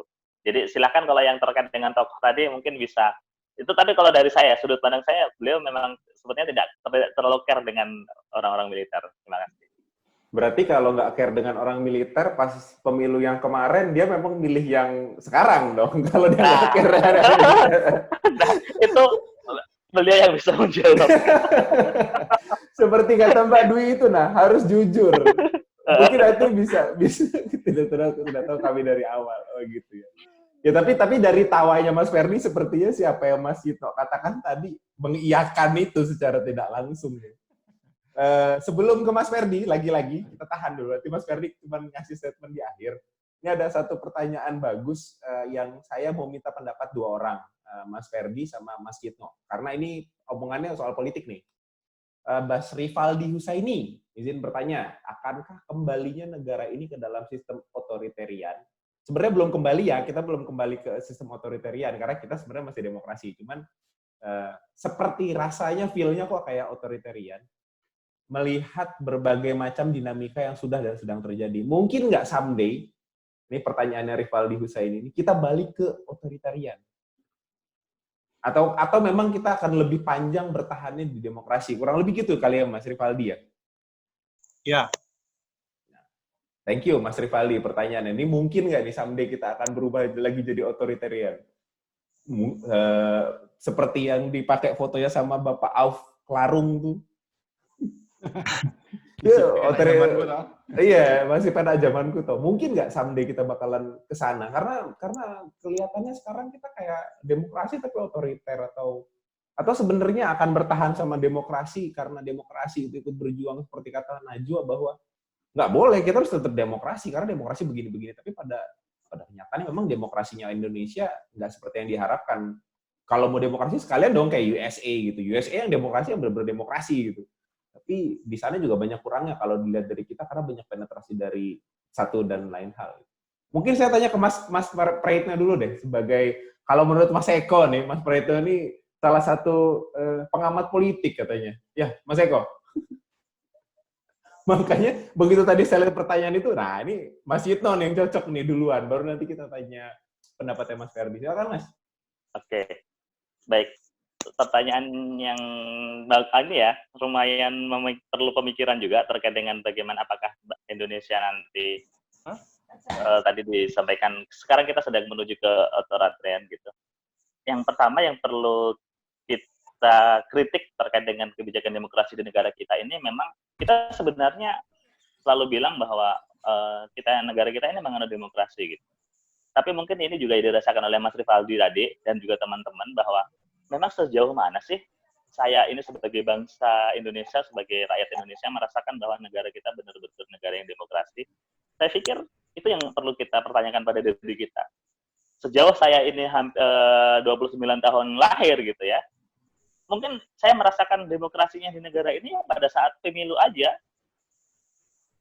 Pemilu, kita punya hak suara, suruh datang ke TPS, itu aja. Tapi kalau dari segi kebijakan, meskipun sekarang saya jadi akademisi pun, belum tentu suara yang mungkin itu benar, misalnya kita suarakan, itu menjadi salah satu nilai yang bisa untuk perbaikan negara, misalnya kayak gitu. Nah, jadi yang perlu saya tekankan adalah sebenarnya, meskipun sebenarnya kita sekarang sedang menganut demokrasi, pada akhirnya feel yang kita rasakan sebenarnya bukan demokrasi yang sesungguhnya.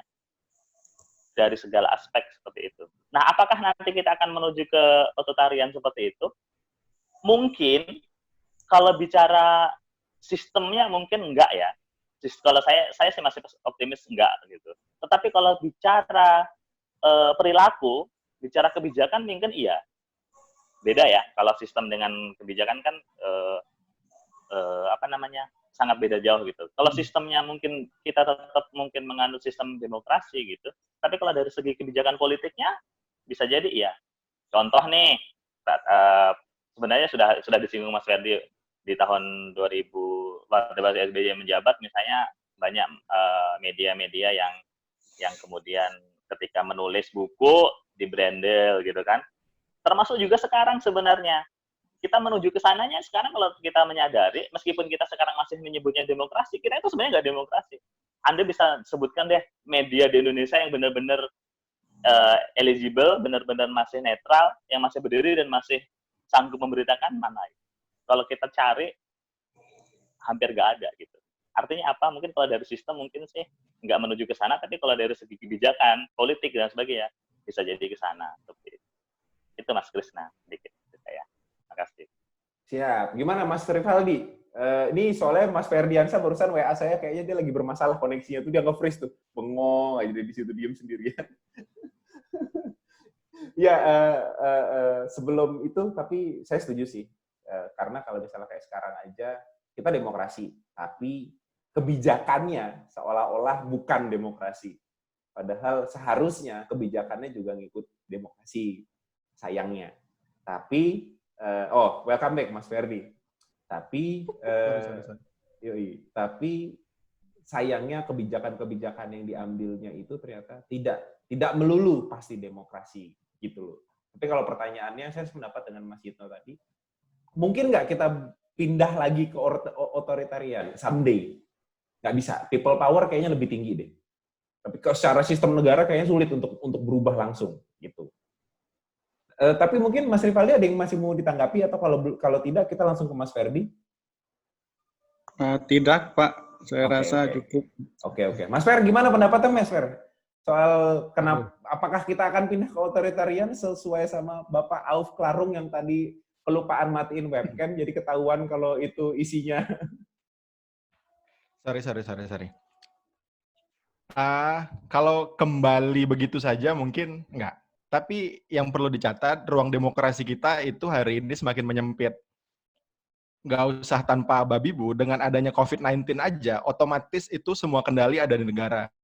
Bayangkan pemerintah daerah bahkan nggak boleh bikin kebijakan, semua harus terpusat. Itu kan salah satu bentuk penyempitan ruang demokrasi. Mahasiswa nggak bisa lagi melakukan berbagai aksi demonstrasi dan segala macam. Karena itu justru akan jadi lelucon hari ini dan dianggap sebagai ini ya, musuh masyarakat kalau tiba-tiba bikin demo hari ini. Nah, tapi di sisi lain, pemerintah juga masih mengurusi undang-undang seperti Omnibus Law. Dan yang kemarin agak menyedihkan kan sebenarnya ada terbit Perpu tentang COVID-19 yang kemudian jadi undang-undang. Kayaknya itu untuk pertama kalinya deh di Indonesia itu ada, bukan Perpu, peraturan presiden yang dijadikan undang-undang. Biasanya kayaknya kan DPR bikin undang-undang baru di-counter oleh presiden. Biasanya kayak gitu yang pernah terjadi. Tapi ini peraturan presiden kemudian dirubah jadi undang-undang. Ini artinya kan DPR seperti sudah dikendalikan oleh presiden gitu.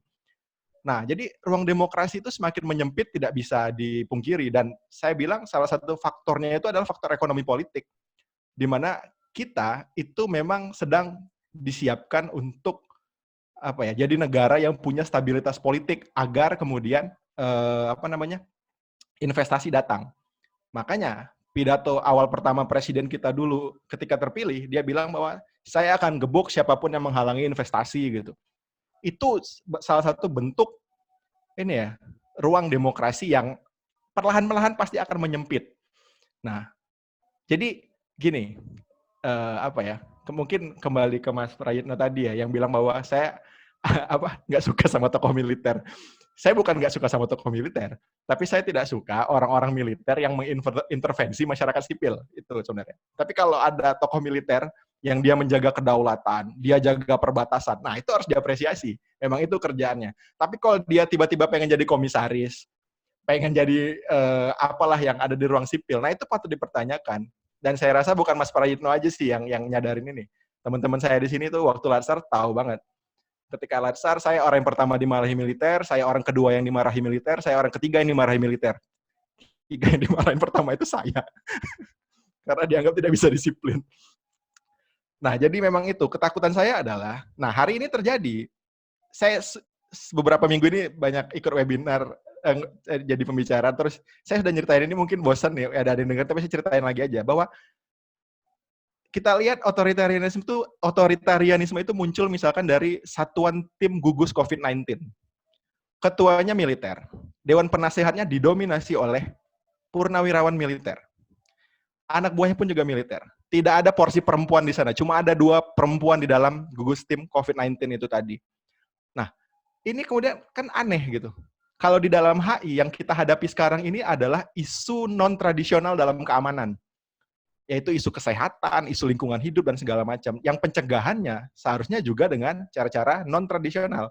Nah, kita pakai pendekatan tradisional keamanan, yaitu pencegahan gangguan keamanan yang sifatnya perang, militer, persenjataan, dan segala macam. Kan tidak match. Seharusnya yang menjadi tim terdepan gugus COVID-19 itu adalah orang yang paham kesehatan. Ya Menteri Kesehatan, walaupun Menteri Kesehatan di sini juga militer.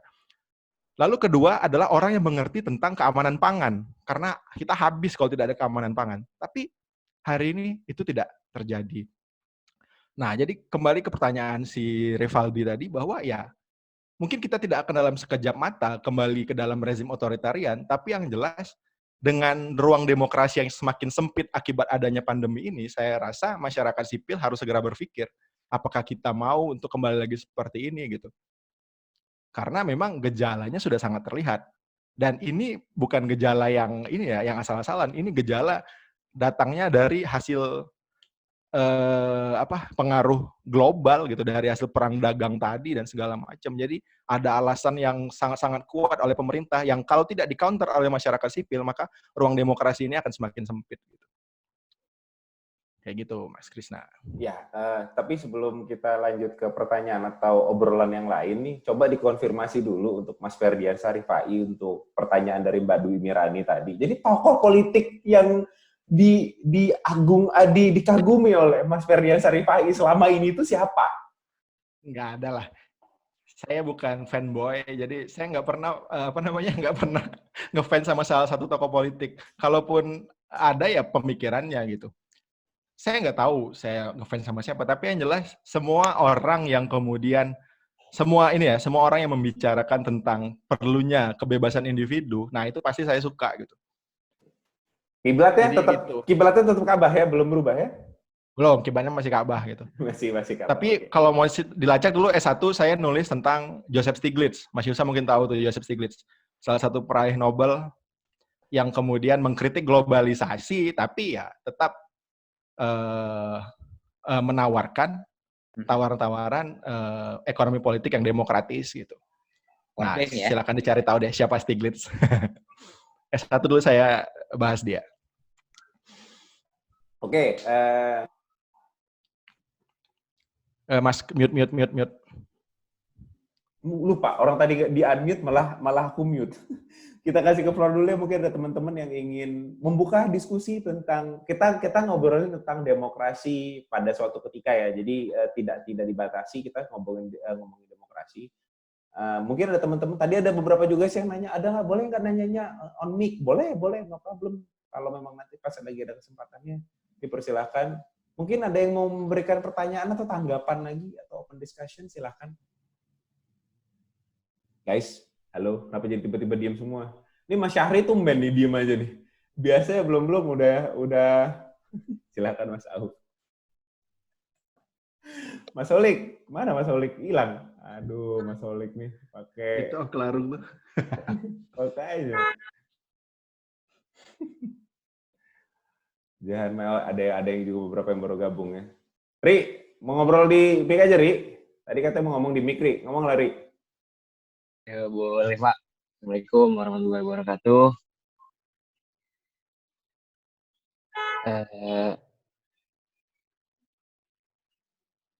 Di sini saya ingin bertanya mungkin tentang politik individualisme ya, Pak. Pada dasarnya kan demokrasi itu kan suatu kebebasan. Nah, maksudnya dari sini itu ialah apakah demokrasi itu, maksudnya politik demokrasi itu menyangkut kepada politik individualisme yang pada dasarnya berujung pada egoisitas, dan itu maksudnya itu menentukan diri sendiri gitu loh Pak. Mungkin itu sih. Terus yang kedua terkait dengan bencana sekarang ini COVID-19 ini, pemerintah itu apakah benar pemerintah itu sudah bisa mitigasi bencana? Halnya sih nggak ada kaitan dengan politik, tetapi apakah pemerintah itu bisa memitigasi bencana dari COVID-19 ini, Pak? Itu sih pertanyaannya. Terima kasih sebelumnya. Oke, thank you Ri, sama-sama Ri. Nah ini patut diperhatikan, hati-hati Bapak dalam menjawab, karena ini mantan aktivis ya Pak ya, sama dengan Pak Ferdi nih, mantan aktivis kampus juga nih, mantan aktivis kampus Unsri Palembang nih. Entah aktivis bener atau memang sekadar nongkrong sampai sore aja di Palembang, di kampus Palembang. Ngeramein suasana Pak. Ngeramein suasana. Silakan Mas Fer, mungkin ada yang bisa ditanggapi, atau mungkin Mas Yitno atau mungkin Mas Yusa yang ingin menanggapi sebagai ada 3, jadi kita anggap ada 3 penanggap nanti. Dimungkin nggak nih? Jadi arahnya ke egoisitas lah ya mungkin ya. Nggak bisa. Kalau kita letakkan demokrasi dalam konteks bernegara, egoisitas itu nggak ada. Gini ya, dalam teori negara itu kita berikan hak untuk merebut berbagai macam yang kita miliki. Misal ya, dulu sebelum ada negara itu ketemu pohon duren, ambil-ambil aja tuh duren. Tapi begitu ada negara, duren itu jadi punya kepemilikan. Dah negara tuh nggak boleh, salah satu negara bisa muncul jadi dua wujud dalam pohon duren tadi. Bisa jadi negara itu menguasai si pohon duren. Tapi bisa juga negara itu memastikan bahwa ada orang yang berhak atas pohon duren tersebut dan silakan mengelolanya. Dulu sebelum ada negara, ketemu perempatan, hajar aja. Tapi begitu ada negara, maka ketika ketemu perempatan, kita harus lihat, di situ ada lampu warna apa, warna merah, hijau, atau kuning gitu. Nah, tapi itu nggak berlaku di Palembang kayaknya Pak. Mau lampunya hijau, merah, kuning, hajar aja kalau di Palembang. Nah, itu berarti kita bisa ngukur sejauh apa negara muncul di Palembang gitu. Jangan-jangan chaos. Nah, artinya apa? Kalau kita letakkan demokrasi dalam konteks negara, maka tetap saja seorang individu itu harus mentaati semua prosedural yang diciptakan oleh negara. Tapi sebaliknya, karena si individu sudah menyerahkan sebagian hak dirinya gitu, maka negara wajib memastikan untuk melindungi dirinya si individu tadi. Bukan kemudian semakin mencengkram hak-hak dari si individu tadi. Jadi egoisme itu bukan tidak relevan kalau kita letakkan dalam demokrasi bernegara. Demokrasi bernegara artinya adalah kita mengupayakan kebebasan individu yang kita miliki untuk kemudian menciptakan kesejahteraan bersama, keadilan bersama, dan segala macam. Jadi demokrasi itu berbeda dengan anarki. Kalau ada orang yang menyebut bahwa egoisme di level, kalau kita letakkan anarki dan demokrasi, mana yang paling tinggi kadar siapa yang paling mengakomodir egoisme? Anarki. Demokrasi juga diakomodir si egois, tapi tetap dia dibatasi oleh tadi bahwa semua bentuk kebebasan individu tadi itu harus ditujukan untuk menciptakan kesejahteraan bersama. Nah, seperti itu. Jadi demokrasi yang diharapkan, yang idealnya seperti itu. Kalau kita mau lihat contoh nyata, kalau saya sampai sekarang tetap mengagumi negara-negara Skandinavia gitu. Amerika contoh yang baik, tapi secara prosedur dan secara prosedur dia baik, tapi ada beberapa ini ya, yang beberapa keputusan pemerintah Amerika yang rada berbahaya. Nah, kalau di Skandinavia itu saya suka. Mulai dari bagaimana dia mengelola agrarianya, bagaimana dia mengelola pendidikannya, bagaimana dia mengelola ekonominya, itu bagi saya adalah sebuah bentuk demokrasi yang baik gitu. Nah, kalau soal itu nanti kita bisa diskusi satu tema khusus. Tapi yang jelas tadi, demokrasi yang ada di dalam sistem bertata itu bukan berarti kita seenak EDW itu enggak. Ya, artinya jadi apalagi yang kedua ya, egoisnya kagak susah lah intinya untuk kayaknya malah kecenderungannya malah nggak mungkin. Pada yang kedua gimana nih? Ini Pak, Oh, mitigasi bencana ya. Mitigasi bencana. Iya. Nah, ini susah, Ri. Saya ini pasti jawab dalam status awam ya, dalam status warga biasa, bukan pakar. Iya, Pak. Kalau bagi saya sebenarnya ini kalau apa ya, SDM saya rasa tidak terlalu walaupun bermasalah juga, karena misalkan gini, terkait COVID-19 ya bencana ya maksudnya ya. Iya Pak. Iya Pak. Nah, misalkan gini, kenapa saya bilang ada masalah di SDM tuh gini, tidak semua orang Indonesia itu, jadi gini, kalau ada orang Indonesia punya cita-cita jadi dokter, itu paling dia sampai SMP atau SMA, SMP lah paling, karena dia tahu, karena dia kemudian akan mengkaitkan orang tuanya mampu nggak biayain dia untuk sekolah kedokteran. Jadi artinya sekolah kesehatan, sekolah kedokteran itu sekolah yang sangat eksklusif. Dan akhirnya hari ini kita menerima akibatnya, bahwa tenaga medis kita tuh nggak banyak. Nah, akhirnya kita bisa ngelihat negara lain, misalkan Kuba, di mana sekolah kedokteran gratis. Mereka hari ini yang ngirimin bantuan dokter ke puluhan negara di dunia gitu. Karena mereka surplus tenaga medis gitu. Ini salah satu catatan bagi ini ya, catatan kritis bagi pemerintah kita. Bagaimana kemudian harus menyelenggarakan pendidikan kedokteran itu selayak pendidikan guru gitu. Itu sama-sama dua hal yang penting. Nah, terkait mitigasi bencana, jadi gitu, secara individu saya rasa nggak ada masalah, tapi secara sistem. Misalkan, pandemi seperti ini kan sebenarnya periodik. Terjadi dalam berapa puluh atau ratus tahun sekali. Bisa kita takar secara statistik. Krisis ekonomi pun seperti itu. Sejak tahun 70-an, krisis ekonomi selalu terjadi 10 tahun sekali. Artinya apa? Negara yang baik itu seharusnya membuat sistem penjaminan sosial yang siap menghadapi krisis ekonomi minimal. Karena terus terjadi. Kalau sistem nggak berubah, setiap 10 tahun sekali itu selalu ada. 98, 2008 terjadi krisis. Sekarang tahun 2020 terjadi lagi krisis ekonomi. Nah, pemerintah harusnya belajar dari sana untuk menciptakan sistem jaminan sosial. Ketika terjadi hal seperti ini, maka lockdown itu gampang. Seperti di Taiwan, dia udah gampang. Di Norwegia semua gampang, karena mereka sudah beradaptasi sudah membaca statistik tadi dengan baik. Sehingga, ya udah, ketika terjadi ini, kita lockdown. Kita siapkan jaminan sosial tadi. Kita pastikan bahwa semua pangan, walaupun ini ya, hanya universal basic income, tapi itu semua terjamin. Nah, Indonesia nggak kayak gitu. Itu masalahnya. Nah, makanya sekarang mitigasi bencana kita, kalau bagi saya warga awam, ya buruk. Gitu.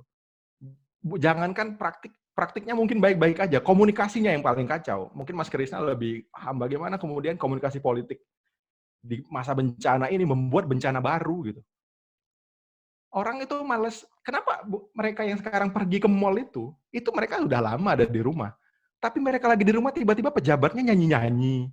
Lah, piye gitu. Terus tiba-tiba pejabatnya bikin video klip, bikin konser. Ya itu kan komunikasi yang buruk. Ya akhirnya mereka, wah ya wes lah. Yang kaya aja slow, kita yang miskin masa dibiarin kelaparan di sini. Ya udah, nah itu salah satu bentuk pelajaran tersendiri ya. Nah itu, tapi itu tanggapan saya sebagai warga awam, bukan pakar. Gitu Mas Chris.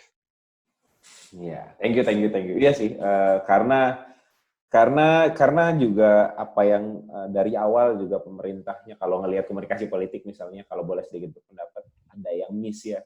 Dari atas sampai bawah itu obrolannya lain-lain nih. Yang paling atas ngomongnya apa, yang bawah, yang gak usah yang bawah, yang tengah-tengahnya aja omongannya lain-lain.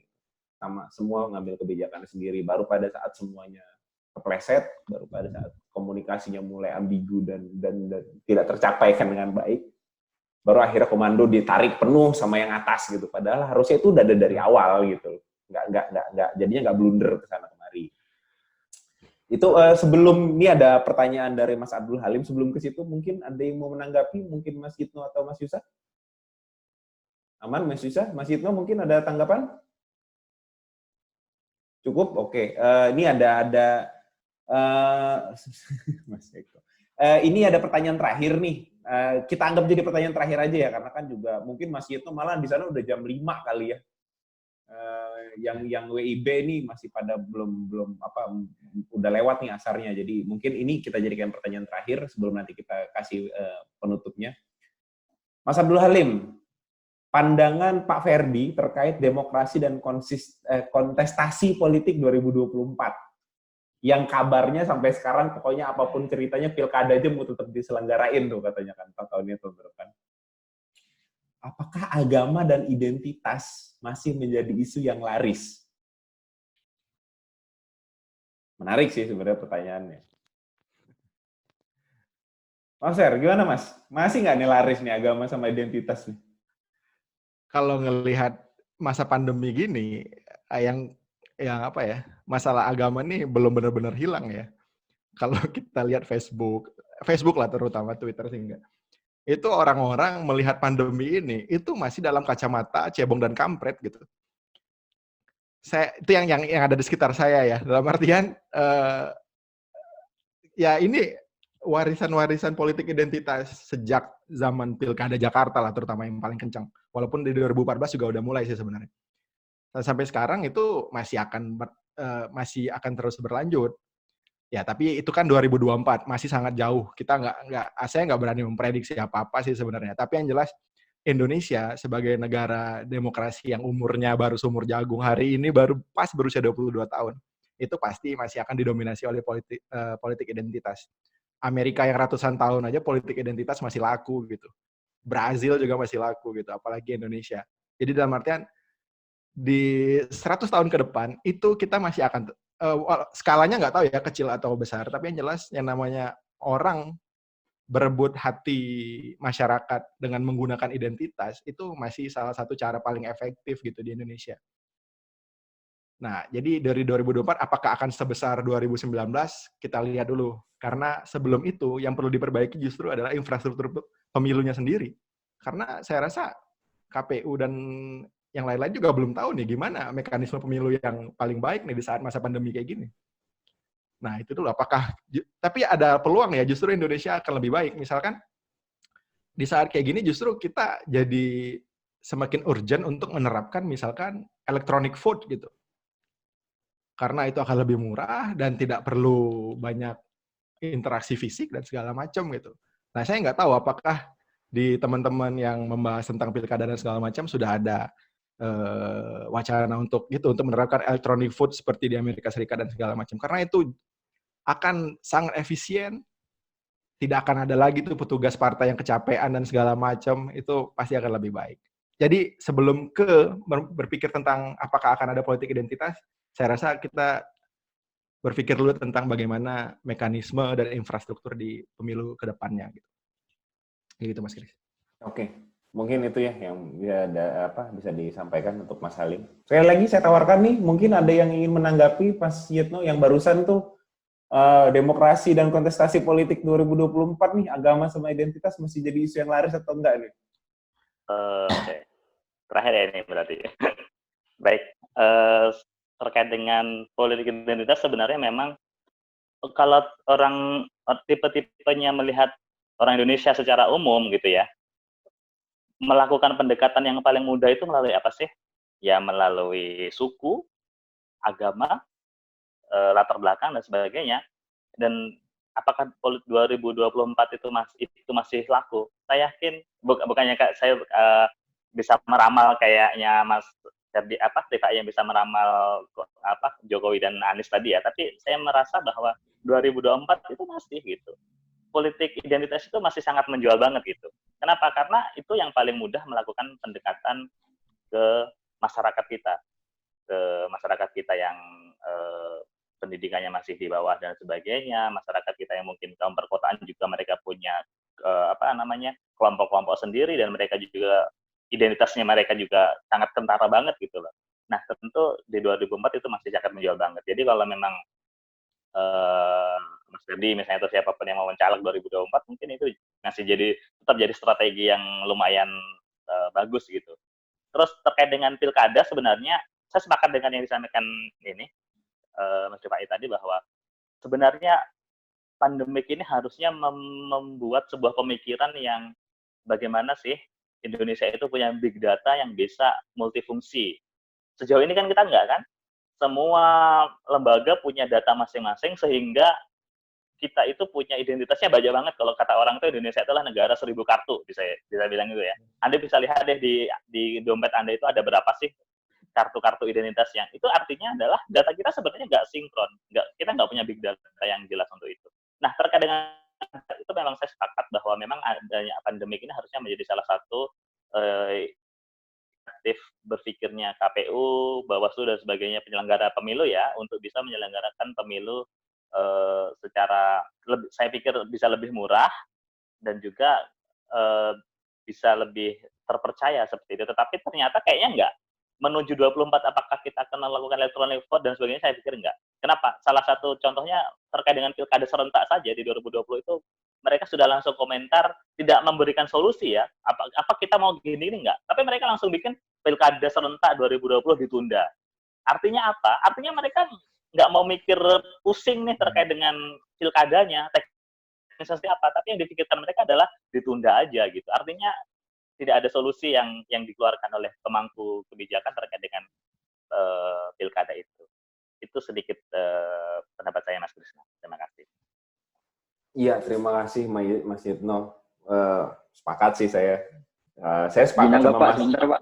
Iya, oke Ri. Saya sepakat sama Mas Yitno sebenarnya malah e-vote nggak akan 2024. Aku sih kalaupun mau ada mungkin cuma di beberapa kota doang ya. Tapi kalau mau di seluruh Indonesia kayaknya nggak deh. Indonesia masih susah lah. Ri, silakan Ri. Masih ada kalau ada yang mau diobrol. Iya, izin nanggap sedikit aja ini terkait dengan obrolan tadi yang disampaikan oleh Pak Yitno tentang media di Indonesia ini, kenetralan media di Indonesia ini bagaimana gitu kan. Nah, menurut pandangan saya sebagai ya masyarakat biasa tentunya ya ingin bertanya kepada akademisi politik mungkin kan maksud dan tujuan dari ketidaknetralan media di Indonesia ini berdampaknya pada apa sih Pak? Apakah kepada masyarakat itu bahwa meyakinkan akan menang pada pada pilihannya atau bagaimana itu Pak? Mungkin itu ya saya tanyakan. Terima kasih Pak. Oh, ini langsung ke Pak Yitno ya. Ya silakan lah. Nanti saya nambahin aja ya untuk for information nih Pak Yitno, ini Ari Bagus ini alumni ilmu komunikasi Pak, dan dia mainnya banyak di media dan main politik juga. Nah, makanya dia nanyanya begitu tuh Pak. Silakan Pak Yitno. Baik, mungkin nanti bisa ditambahkan Mas Yusa ya nanti terkait dengan ini kan saya melihat dari sisi kebijakan publik bahwa memang media itu kan salah satu unsur paling penting dalam demokrasi. Yang tidak bisa apapun kebijakan dari pemerintah, kalau media itu tidak mempublikasikan, itu ya nggak ada dampaknya. Sebuah peraturan, sebuah kebijakan, kalau media yang nggak memberitakan, ya omong kosong gitu, karena masyarakat tidak akan tahu. Nah, apa sih pengaruhnya media ini terhadap apa ya? Tadi disampaikan oleh Ari terkait dengan kalau saya menyebutnya branding seseorang gitu ya. Iya, Pak, branding seseorang atau promosi itu sangat punya peran penting. Apalagi zaman-zaman sekarang yang di 4.0 di mana teknologi sedemikian pesat gitu. Saya yakin kalau 2024 nanti para capres misalnya atau peserta pilkada di daerah dan sebagainya tidak bisa memanfaatkan media, ya orang nggak akan milih dia. Kenapa? Karena orang nggak kenal gitu loh. Sekarang itu orang promosinya lewat Facebook, Instagram, YouTube. Kalau promosinya masih zaman-zaman dulu, mengumpulkan orang di lapangan, dangdutan, bisa jadi yang datang ya orang yang sukanya dangdutan doang gitu. Tapi kalau sekarang promosinya itu lewat influencer gitu ya, bahkan mungkin nanti ada muncul pekerjaan baru gitu, jadi influencer gitu, di Instagram, YouTube, Twitter, dan sebagainya. Itu branding seseorang itu malah naiknya di situ. Gitu. Jadi media itu punya pengaruh yang sangat besar dalam membranding seseorang, apakah dia bisa muncul ke permukaan atau enggak. Mungkin sekarang kita untuk pilkada untuk 2024 kita belum tahu siapa yang akan maju gitu ya. Tapi mungkin mulai dari gerakan-gerakan media juga mungkin Mas Febri juga bisa menganalisa ini 2024 kayaknya ini udah kelihatan. Dia lihatnya dari mana? Cukup dari media kok, dari segi pemberitaan kegiatan yang dia lakukan, dari hal-hal yang dia kemukakan di publik seperti itu. Jadi media itu punya peran yang sangat sentral sekali, Mas Ari. Oke, silakan. Mungkin Mas Yusa deh nambahkan. Ya, oke. Terima kasih Mas Yitno. Ini sebelum Mas Yusa, izin nambahin sedikit. Jadi sebetulnya gini, kalau saya pribadi dari apa yang saya pelajari sih, kalau dibilang tidak ada media sekarang yang benar-benar terkait dengan kemerdekaan pers dan segala macam misalnya ya, tidak ada yang benar-benar netral. Masih ada sih sebetulnya 1-2 media yang masih bisa dibilang netral. Karena kalau saya nanti melihatnya ke arah konglomerasi media di mana memang sekarang rata-rata hampir semua media tuh konglomerasi media deh. Jawa Pos tuh gila-gilaan tuh, hampir semua media lokal di seluruh Indonesia dia punya. Terus MNC juga gila nomor 2 tuh yang sekarang tiba-tiba semuanya dia punya. Dia punya TV, dia punya radio lokal hampir di seluruh Jawa dia punya. Apakah tidak ada lagi sih yang netral? Sebetulnya masih ada. Salah satunya mungkin yang sampai sekarang masih dengan bahkan sampai gaya penulisannya pun belum banyak berubah itu Tempo. Majalah Tempo tuh masih dengan orang-orang yang menurut saya masih termasuk netral dan masih enak untuk dibaca. Terus dampaknya gimana gitu? Apakah nanti ke depannya ini akan terus-terusan dimanfaatkan? Yes. Karena framework-nya sebetulnya salah. Ada beberapa orang yang berpikir bahwa pada saat saya mau caleg, presiden atau apapun itu, saya harus punya media nih. Saya harus banyak nongol di media. Caranya saya untuk banyak nongol di media adalah saya beli medianya. Adalah salah satu tuh yang sudah beli 2 media yang akhirnya gagal dan tidak pernah mencalonkan diri lagi.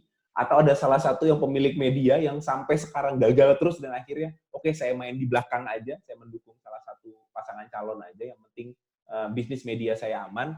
Atau salah satu yang bersikeras, dihianati berkali-kali sampai akhirnya beli media makin banyak, bikin parpol sendiri, bikin jargon sendiri gitu.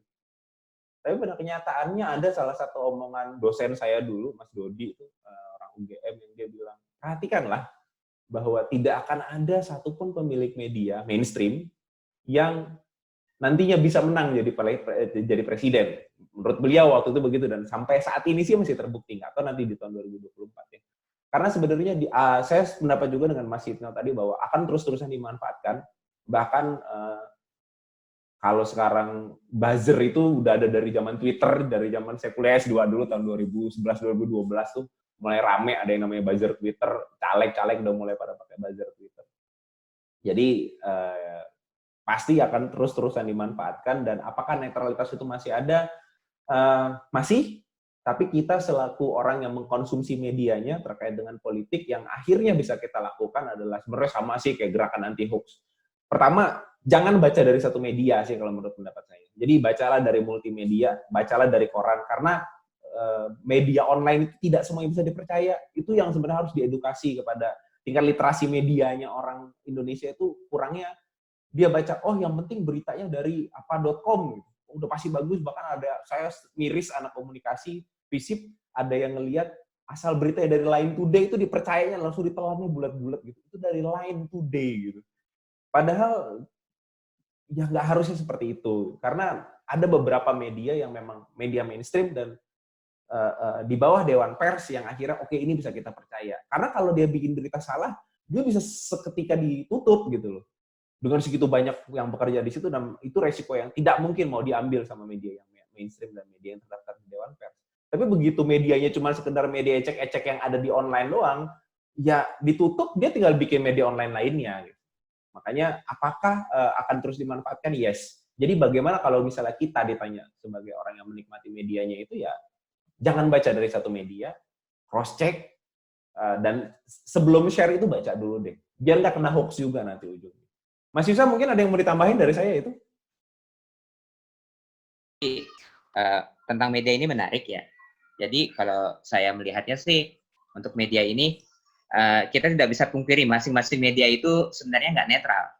Kalau menurut saya, masing-masing media punya ideologi yang tersendiri. Kalau di luar negeri kan Washington Post itu lebih ke misalnya Republik gitu kan.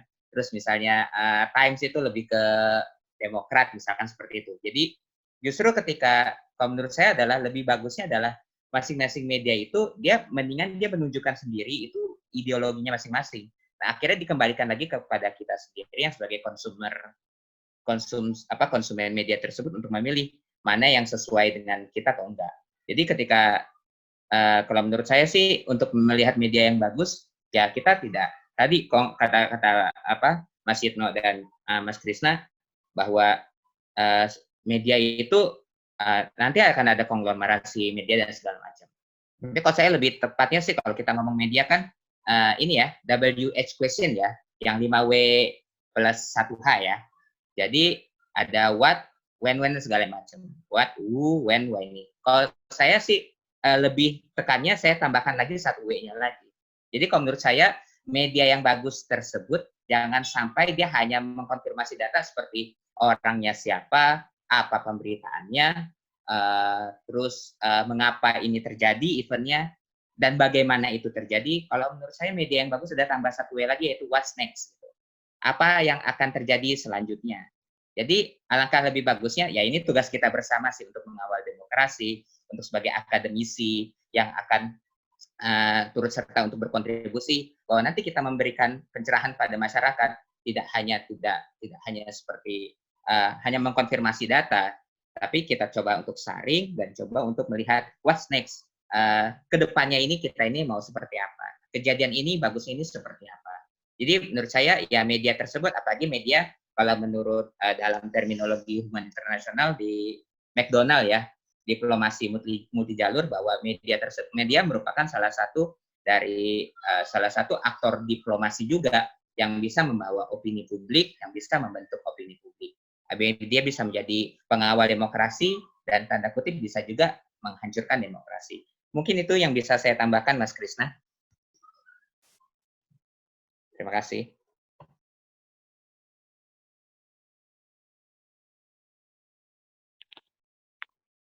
Mik, Pak, mik.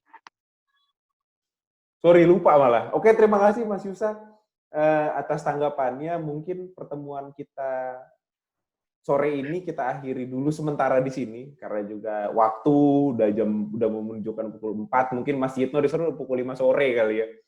Udah mau siap-siap buka puasa ya tuh Mas Yitno. Kalau kita mungkin udah mau siap-siap salat asar dan segala macam juga. Terima kasih kepada... Sama di sini masih WIB kok. Oh, masih WIB? Oh iya, siap. Ya, masih WIB. Terima kasih. Ini yang paling jauh dulu ya, Mas Yitno. Terima kasih dan saya sangat amat senang berkenalan. Mungkin nanti ada event-event selanjutnya yang kita bisa kerja sama bareng. Amin. Mudah-mudahan kita bisa kerja sama bareng nanti. Siap. Dan ini beberapa juga dan dari teman-teman peserta yang sudah hadir. Barusan juga di chat Zoom grup chatnya sudah saya share, itu ada informasi tentang bagaimana untuk mengakses bukunya tadi dari Mas Ferdian Syarifai. Mungkin nanti pada saat email, nanti bisa saya share lagi di email yang kemarin sudah didaftarkan di Google Drive. Dan itu ada link Google Drive sertifikat. Jadi sertifikatnya berupa e-sertifikat. Akhirnya kami memutuskan untuk semuanya dapat sertifikat yang kemarin mendaftar. Jadi silahkan diakses di link Google Drive tersebut untuk bisa mengakses sertifikatnya. Kalau memang nanti ada kesalahan nama atau apa, bisa dibalas mereply email yang kemarin. Atau nanti bisa kontak WA saya di sebentar. Ini ada WA pribadi, silakan kalau memang nanti ada kesalahan di sertifikat bisa saya benahi lagi. Terima kasih saya ucapkan terutama kepada teman-teman, rekan yang sudah hadir sebagai peserta seminar yang memberikan pertanyaan. Juga terima kasih kepada Mas Yitno yang sudah mau gabung sama kita untuk cerita-cerita, untuk diskusi bareng, kenalan bareng di sini. Terima kasih kepada Mas Yusa yang sudah menjadi penanggap. Terima kasih juga kepada Bapak Ferdian Syarifai selaku best-selling author kita. Terus berkarya. Jangan lupa pesan Mas Yitno bahwa buku sequel kedua. Harus ada sequel kedua. September ini nanti terbit lagi insya Allah. Amin. Mantap. Dosen CPNS yang luar biasa ya. Udah langsung mau bikin 2 buku. Masih CPNS loh. Harus kita tiru. Biasa. Kurang kerjaan. Oke, terima kasih. Oleh karena itu, maka pertemuan kali ini kita cukupkan, kita akhiri dengan mengucap Alhamdulillahirabbil alamin. Saya Alhamdulillahirabbil alamin. Terima kasih atas perhatiannya dan mohon maaf apabila ada kesalahan dan kekurangan dari kami. Kami tutup. Assalamualaikum. Waalaikumsalam warahmatullahi wabarakatuh.